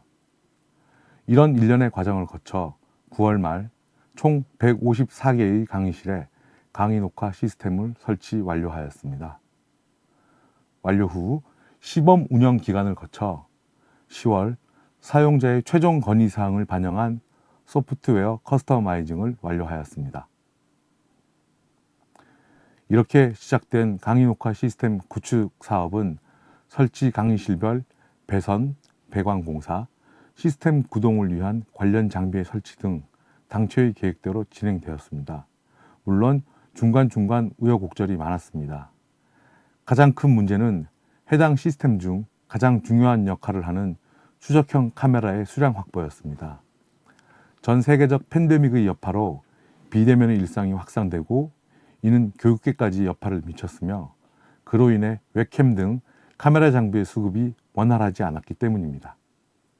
다행인 우리는 시스템 구축과 관련된 사전 조사 중 해당 사항을 인지하였고 업체 선정 시 관련 장비의 확보 능력을 가장 큰 요건으로 결정하고 준비하였기에 이로 인한 차질을 최소화할 수 있었습니다. 두 번째는 녹화 영상의 음질 문제였습니다. 우리가 도입한 소프트웨어 방식의 강의 녹화 시스템은 기존의 전자교탁을 활용한 방식이므로 기존 설치 장비와 새롭게 설치되는 장비와의 상호 간섭으로 인해 노이즈가 많이 발생하였습니다. 학생들은 고등학생 시절 최고 수준의 인터넷 강의를 통해 일정 수준 이상의 영상과 음향 품질에 익숙하여 있었기 때문에 그 기대감을 충족시킬 수 있는 수준으로 검수가 진행되었습니다. 사실 설치 기간보다 이 음질을 정상 상태로 끌어올리는 작업에 더 많은 공을 들였다고 봐도 무리는 아니었습니다. 다음은 강의 녹화 시스템을 시연해 보도록 하겠습니다. 지금 보시는 화면이 강의 녹화 시스템이 설치되어 있는 PC의 모니터 화면입니다. 해당 아이콘을 클릭하여 로그인 과정을 거친 후 녹화할 채널을 선택합니다. 그러면 자동으로 녹화가 시작됩니다. 수업 종료 후 녹화를 종료하면 인코딩 과정을 거쳐 CMS, LMS 서버를 통해 우리 대학 e캠퍼스에 탑재되고 학생들은 언제 어디서나 PC, 노트북, 모바일 장비 등을 활용하여 본인이 원하는 방법으로 해당 수업을 시청할 수 있게 됩니다.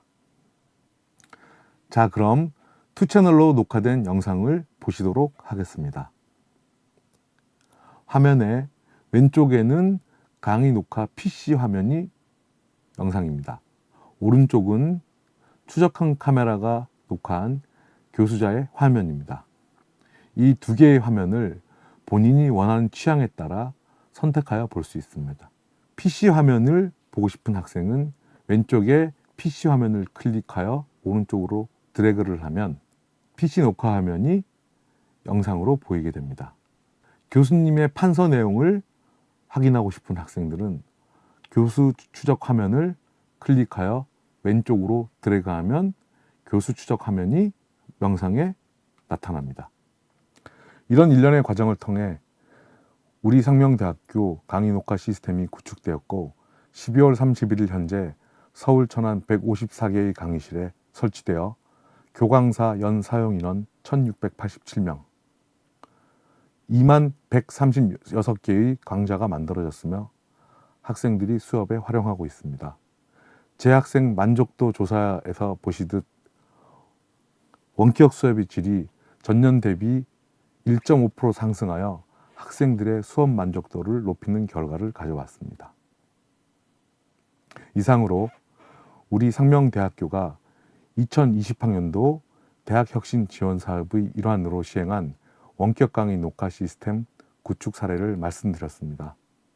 지금 생각해보면 긴박하게 진행되었던 사업이라 사업 시행 초반에는 혼선도 있고 어려움도 많았지만 코로나19의 확산으로 인해 정상적인 수업이 이루어질 수 없는 상황에도 학생들의 수업 교선을 최소화하고 양질의 수업을 제공하기 위해 빠른 결정을 내려주신 총장님이와 교무위원들의 결단, 구축 과정에서 한마음 한뜻으로 협조해 주었던 관련 부서 행정직원들, 또한 약속된 기한 내에 구축이 완료될 수 있게 최선을 다해 주신 주식회사 랩241 관계자분들께도 감사의 말씀을 드리며 사례 발표를 마치도록 하겠습니다.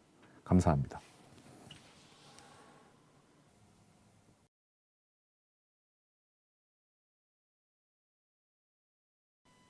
네, 반갑습니다. 상명대학교와 함께한 남태권 성장일기에 대해 발표를 시작할 휴먼지능 로봇공학과 2학년 남태권입니다.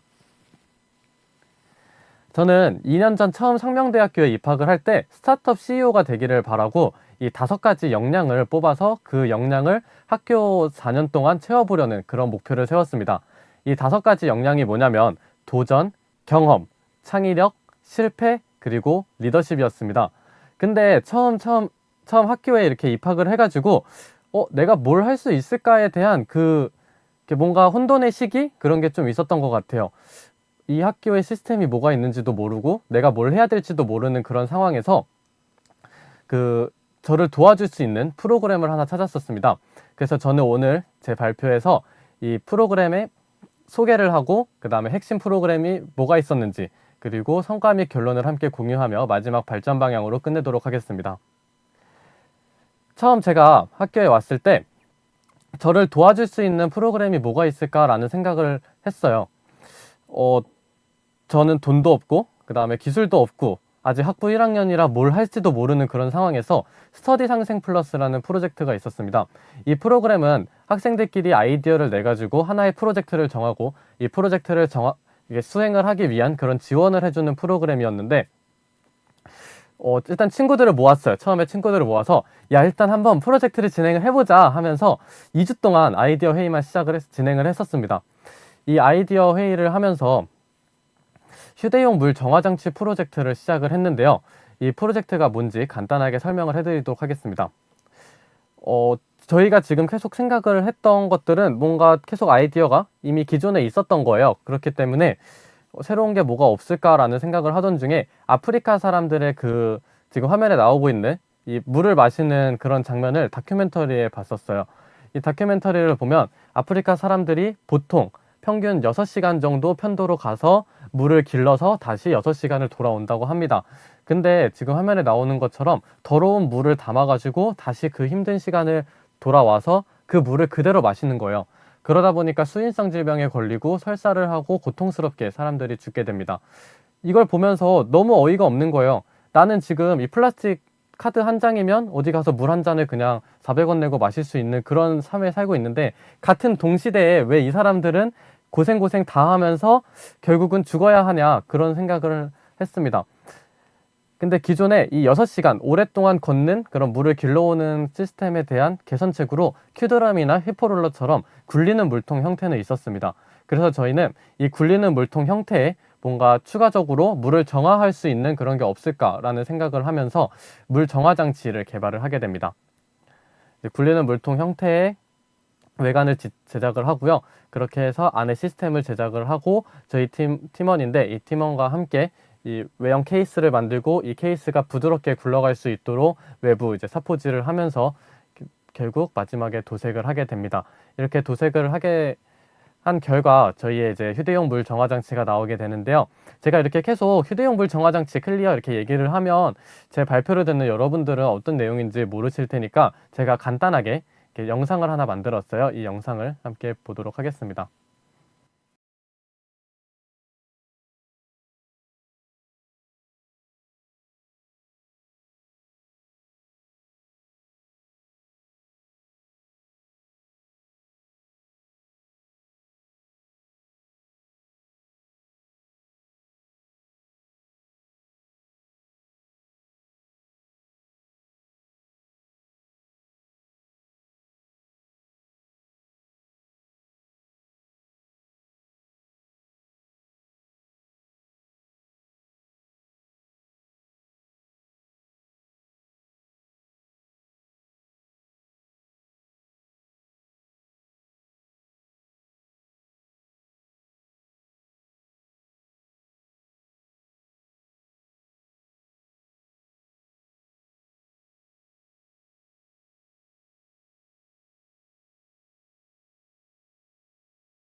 네, 영상 어떠셨나요?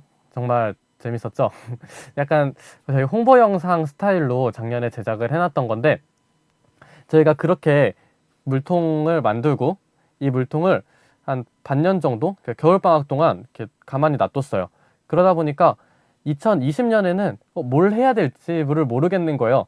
새로운 프로젝트를 진행을 할까라는 생각을 했는데, 이 새로운 아이디어를 가지고 뭔가를 더 만들려고 하니까 이 저희가 만들어놨던 휴대용 물 정화 장치가 너무 뭔가 아까운 거예요. 이 아이는 그냥 만들어가지고 홍보 영상 만들고 저희가 학회에 제출했었는데, 이렇게 해서 그냥 작품 경쟁을 하고 끝내기에는 뭔가 아쉬워서, 그러면 우리의 이 아이디어를 보호를 받자 하고선 2020년도 1학기에는 클리어 특허 프로젝트를 진행을 하게 됩니다. 그리고 특허 프로젝트를 진행을 하면서 동시에 컨퍼런스 논문을 제작을 하는데요. 저희는 정수 시스템을 개발을 했기 때문에 이 굴러가는 물통에서 저희의 정수 시스템이 적용이 되었을 때 이 정수 시스템이 어떻게 작용을 할지, 그리고 이 작용을 했을 때 얼마나 학술적으로 우수했는지에 대한 내용을 담은 그런 컨퍼런스 논문을 제작을 하게 됩니다. 그 결과 저희는 특허 출원을 하게 되고, 그 다음에 SMULP를 통해서 컨퍼런스 논문을 제출을 하게 돼요. 이 컨퍼런스 논문을 제출을 할 때 정말 어려움이 많았어요. 저희는 아직 논문에 대해서 잘 알지 못하는 상황이었고, 그 다음에 연구를 할 때 그런 비용들이 정말 많이 발생을 했는데, SMULP를 만나게 되어서 여기서 60만 원을 지원해주고, 그 60만 원을 가지고 저희가 뭔가 실험이 필요할 때, 그리고 팀원들과 뭔가 새로운 장비라든지 그런 도구라든지 뭔가 더 필요할 때 그런 비용들을 사용을 할 수 있었던 것 같습니다. 그렇게 해가지고 저희는 학회에 처음 이제 논문을 제출을 하게 됩니다. 근데 이 논문이 너무 감사하게도 저희가 우수 논문상을 수상을 하게 돼요. 이 우수 논문상을 수상을 했을 때 사실 약간 아리송했어요. 내가 컨퍼런스 논문을 잘 쓴 건가 아닌가 했던 그런 참에, 뭔가 이 학회에서 너희의 논문이 참 우수하고 이 학술적으로 뭔가 더 뛰어나다 그런 생각 이렇게 얘기를 해주니까 정말 감사하면서도 부담감이 생기더라고요. 근데 여기서 끝나지 않고 저에게 메일이 하나 왔습니다. 바로 우수 추천 논문 국문지 투구 요청권인데, 이 정기학회에서 발행하는 이제 정기학회 피건에서 논문을 이제 추천 논문으로 제출을 해달라는 그런 내용의 메일이 왔어요.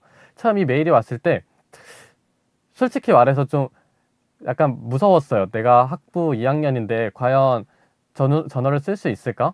아무리 교수님과 함께 뭐 친구들이랑 다시 연구를 진행을 한다고 하더라도 과연 이게 억셉이 될까? 라는 그런 생각을 하면서 이렇게 고민을 하던 차에 저희 지도 교수님께 가서 여쭤봤어요. 교수님, 이런 메일이 왔는데 어떻게 할까요? 라고 했더니 강태호 교수님께서 야, 왔으면 당연히 써야지 그러시는 거예요. 그래서 근데 저희 학부 2학년이 할 수 있을까요? 했더니 너희 선배들은 다 했다고, 그리고 추천 논문으로 왔으면 너희가 이미 우수성을 한번 인정을 받았기 때문에 뭔가 더 열심히 한다면 좀 더 좋은 결과가 있지 않을까라는 생각을 얘기를 하신 거예요.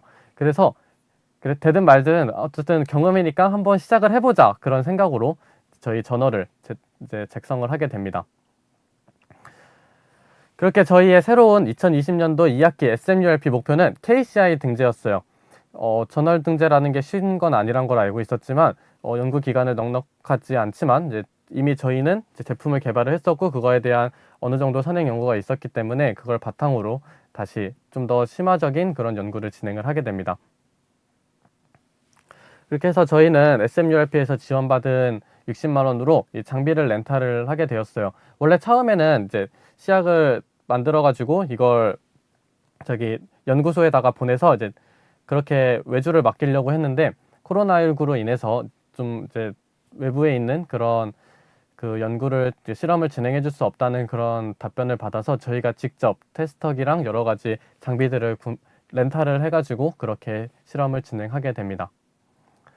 처음에 이제 외부에 있는 그 실제 물 부족 국가에서 볼 수 있을 법한 그런 흙탕물을 한 달 동안 제작을 하게 되고요. 이 흙탕물에는 여러분들이 생각 이상으로 이렇게 좀 더럽다고 생각할 수 있는 개똥이라든지 그런 것도 많이 섞어가지고 실제 환경에 많이 맞춘 그런 이제 극악적인 그런 물을 만들게 됩니다. 그렇게 해서 저희가 총 3개로 만들게 되고 이 총 3단계로 그렇게 실험을 진행을 하게 됩니다. 사실 처음에 정말 떨렸어요. 네, 한번 연구를 진행한 적이 있지만 좀 더 정밀한 장비로 진행을 했을 때 과연 우리가 측정하려는 그 균들의 수치가 떨어질 수 있을지, 그리고 pH 농도가 정상으로 올라갈 수 있을지에 대한 그런 걱정이 있었는데 다행히도 이제 수치를 처음 이렇게 표에 이렇게 적었는데 이렇게 적을 때마다 뭔가 더 정상 범위로 들어가고 있고 수치가 작아지고 있다는 거에 정말 안도감을 느꼈던 것 같아요. 그리고 이걸 그 매트랩에 넣어가지고 저희가 그래프를 그렸을 때 다행히도 10분 이내에 효과가 나타난다는 그런 긍정적인 결과를 얻을 수 있어서 지금 화면에 나오는 것처럼 대장균이나 살모넬라균, 리스테리아균 같은 수인성 질병을 유발하는 그런 균들을 모두 잡을 수 있는 그런 장비로 발전할 수 있었습니다. 그렇게 해서 저희는 처음으로 첫 저널을 작성을 하게 됩니다. 이 작성을 할 때는 처음 컨퍼런스에 제출을 했던 거에서 좀 더 심화하게 저희의 실제 제작하는 과정을 좀 더 심화하게 담고 그리고 실험 결과들도 좀 더 심화적으로 그렇게 작성을 해서 제출을 하게 됩니다. 처음 저희가 제출을 하고 이제 답변을 받았을 때 수정후 게재가 떴어요. 총 2분의 박사님께서 이렇게 심사를 해주셨는데 한 분은 이제 정말 우수한 거다 하면서 바로 억셉을 해주셨고요. 나머지 한 분 같은 경우에는 하드웨어적인 부분에 대해서 좀 이렇게 디테일하게 설명을 해달라. 이렇게 소재는 어떤 거고, 그 다음 내구성이 어떻게 되는지, 그리고 어떤 소재를 사용했는지 그런 것들을 이제 담아달라고 얘기를 해주셔가지고 그렇게 해서 새로 수정을 하고 게재를 하게 됩니다. 그렇게 해서 이제 얼마 전 2020년 12월에 저희는 논문 게재를 증명을 받고요. 저희가 지금까지 살면서 가장 기뻤던 청구서를 받게 돼요. 이 청구서가 20만 원이 좀 넘게 나왔는데 살면서 우리가 뭔가 돈 내라고 하면 사실 기분이 좋지 않잖아요. 근데 이렇게 오랜 시간 동안 공들이고 뭔가 이걸 학술적으로 인정을 받았다는 거에 대해서 너무 기분이 좋은 거예요. 그래서 저희 팀원들이랑 야, 이 정도면 당연히 기분 좋게 돈 내야지. 바로 카드 긁자. 그런 식으로 해서 바로 결제를 하게 되었습니다. 아직도 기분이 좋네요. 이렇게 해서 저의 그 핵심 프로젝트, 휴대용 물 정화장치 프로젝트를 간단하게 설명을 해주자면 2019년 2학기에 스터디 상생 플러스로 처음 만나서 이걸로 도전을 시작하게 되었고 점점 심화되고 특허를 출원하게 되고 논문을 작성해서 학술적으로 그리고 저희가 이제 뭔가 새로운 창업을 한다든지 뭔가 외부로 나갈 때 보호를 받을 수 있는 특허까지 작성을 하게 됩니다. 그렇게 해서 총 저희의 성과는 스터디 상생 플러스에서 처음 대한전기학회 에서 이제 대상을 수상을 하게 되고요. 그리고 2020학년도에는 논문 우수상을 타게 되고, 그다음에 얼마 전 20학년도 2학기에는 논문 게재를 하게 됩니다.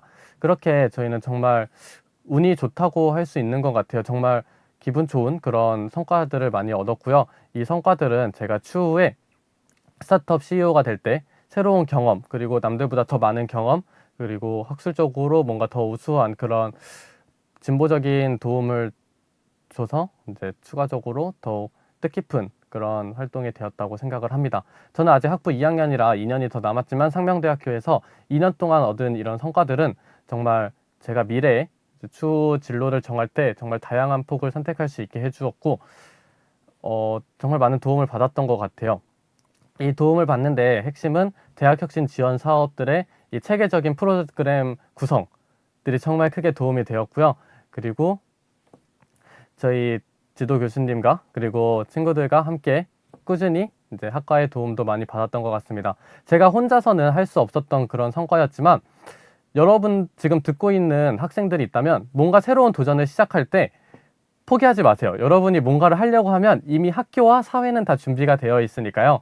뭔가 좀 더 찾아보고 학교 교수님이나 그 다음에 교직원 선생님들께 여쭤보면 분명 새로운 방법이 나오게 됩니다. 그렇기 때문에 저의 이런 사례를 보고선 여러분들께도 새로운 도전의 경험을 심어주고 싶습니다. 이상 저의 발표를 마무리하려고 합니다. 길지만 짧은 발표 이제 끝까지 들어 정말 감사하고요. 저의 성과에 대한 발표를 이상 마치도록 하겠습니다. 감사합니다.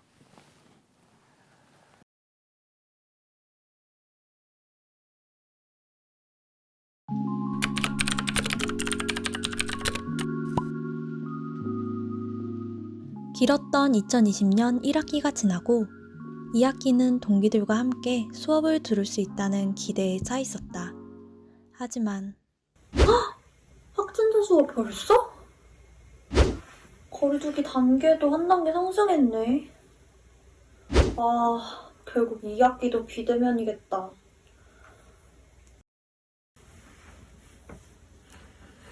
난 혼자 있으면 공부할 의지도 약해지고 늘어지는데 이번 학기 괜찮을까?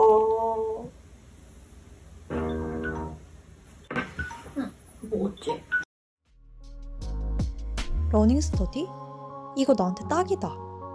애들한테 가짜 저거 물어봐야지.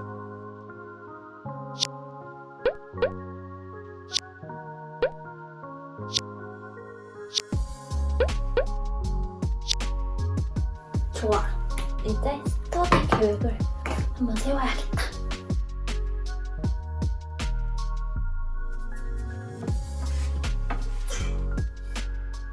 모닝글로리 스터디 목표는 1번 유니버설 디자인 공모전에 도전하기.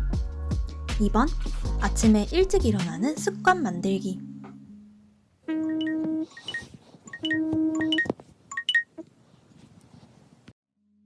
나는 이번 공모전에서 제품 디자인 부분에 응모하기로 했다. 언택트가 유행하면서 키오스크가 늘었지만 아직 불편해하는 사람이 많다. 모든 사람이 사용할 수 있는 키오스크를 만들어야겠다. 공모전을 준비하며 인권에 대한 지식을 더 쌓고 싶어 비교과 프로그램인 인권 강연회를 신청하게 되었다. 평범한 사람들이 당연하게 여기는 것들이 사회적 약자에게는 당연하게 어려운 일이 된다는 것을 알았다. 자동으로 높이 조절이 되고 음성 인식도 가능한 키오스크를 만들어야지. 전공으로 배운 3D 프로그램을 사용해 아이디어를 시각화하고 드디어 공모전에 제출했다. 우표 나왔어요. 뭐가 온 거지? 러닝 스터디에 성실히 참여하며 계획을 차근차근 진행한 결과 공모전 수상이라는 값진 성과를 얻어냈다. 성신 스터디로 목표를 이루는 즐거움을 알게 된 나는 이후에도 다른 공모전과 비교과 프로그램에 적극적으로 참여했다. 외출이 제한되고 할 수 있는 것도 줄어들겠지 하는 우려와 달리 성신여대와 함께 전보다 더 바쁜 학기를 보낼 수 있었다. 만나지 못해도 내 옆에는 성신이 언제나 함께이다.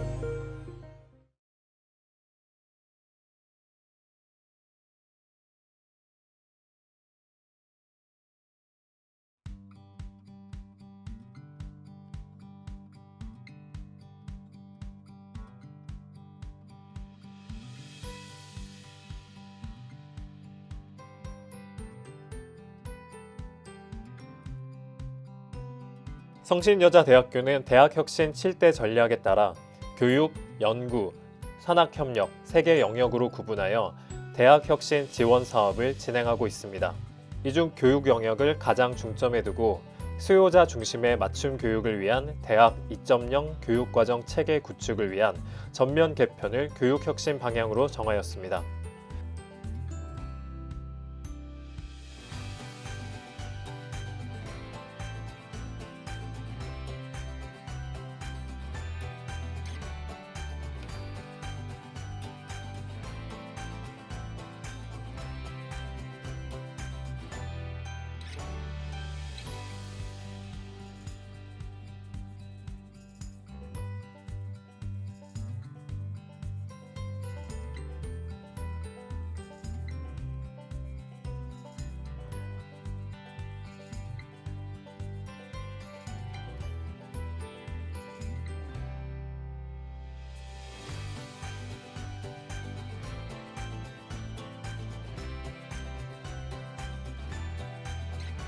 교육과정 개편은 기초 연구를 중심으로 학과별 전공과정 개편 지침 제공, 학과별 만족도 조사 결과 제공 등의 방식으로 연구 방향을 제시하여 교양교육과정, 전공교육과정, 비교과 교육과정을 개편하였습니다. 그 결과 교양교육과정, 신규 교과 개발 지원, 비교과 교육과정이 개편되었고 관련 부서 간에 도출된 결과를 공유함으로써 실질적 운영이 가능하도록 하였습니다. 주요 개선 내용을 중심으로 진로 트랙별 핵심 직무 역량 기반 전공교육과정과 전공 특화형 비교과 교육 프로그램, 프로네시스 교양교육과정이 시행되었습니다. 그중 교육과정 개편 내용 중 비교과 프로그램 개발에 대해 자세하게 살펴보도록 하겠습니다. 2020학년도 전공특화형 비교과 프로그램은 4차 산업혁명 시대가 요구하는 창의융합형 성신인재 양성을 위한 전공 비교과 교육과정의 유기적 연계를 기초로 하는 비교과 프로그램 개발을 목적으로 하고 있습니다. 전공과 비교과를 긴밀하게 연결시킨 전공특화형 교육의 한 축을 구성하고 단과대학 단위의 전공 역량 강화를 위한 프로그램 제공을 통해 학습자 공통 수요를 반영한 맞춤형 프로그램을 제공하고자 하는 특징이 있습니다. 이를 통해 4차 산업혁명 시대에 대비한 창의융합형 성신인재 양성을 도모하고 있습니다. 프로그램 개발 과정은 전공 역량과 학생 역량을 분석하고 성심 핵심 역량을 함양한 역량별, 위계별 비교과 프로그램 보고서를 기반으로 비교과 체계를 구축하고 수요자 조사를 통한 학습자 중심 맞춤형 교육을 구성하였습니다. 이러한 절차로 전공특화형 비교과 프로그램 개발을 공유하고 단과대학의 의견을 수렴하는 과정을 거쳐 최종적으로 창의융합형 성신인재 양성을 위한 전공특화형 비교과 프로그램을 운영하였습니다. 운영된 각 단과대학의 프로그램과 핵심 역량을 확인해 보시기 바랍니다.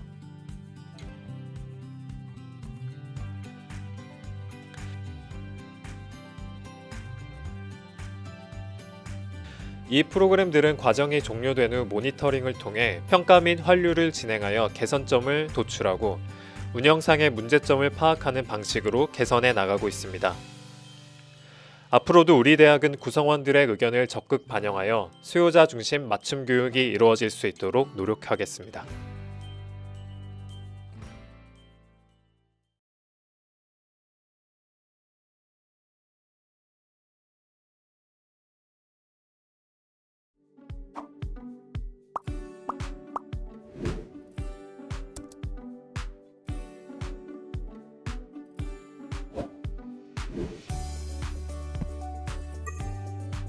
미리 경험하는 대학원 생활 UROP 학부생 연구참여 프로그램은 대학원 진학, 진로 방향에 고민이 있는 재학생들에게 연구실 생활을 미리 경험하게 하여 진로 탐색을 도모하고 기본 연구 역량 강화의 기회를 제공하고 있습니다. 학부생 연구참여 프로그램은 매학년도 학예방학과 동계방학에 운영하고 있으며 방학 시작 약 2개월 전부터 선발 공고가 진행됩니다. 모집 시기에 관심 있었던 연구 분야의 지도 교수님 추천을 받아 연구 계획서를 제출하면 평가를 통해 프로그램 참가 자격이 주어집니다. 성신여자대학교의 학부생 연구 참여 프로그램은 공과대학 중심이었던 연구 참여 프로그램을 확장하여 계열 구분 없이 연구가 가능한 점이 특징입니다.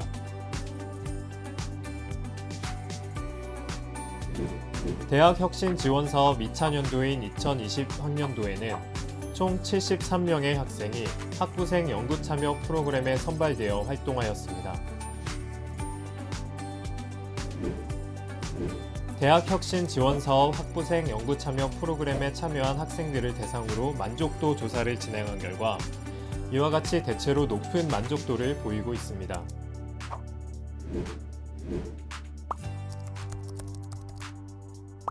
참여자들의 후기를 통해서도 진로에 대한 방향성을 제시했다는 점에서 좋은 평가를 받고 있습니다.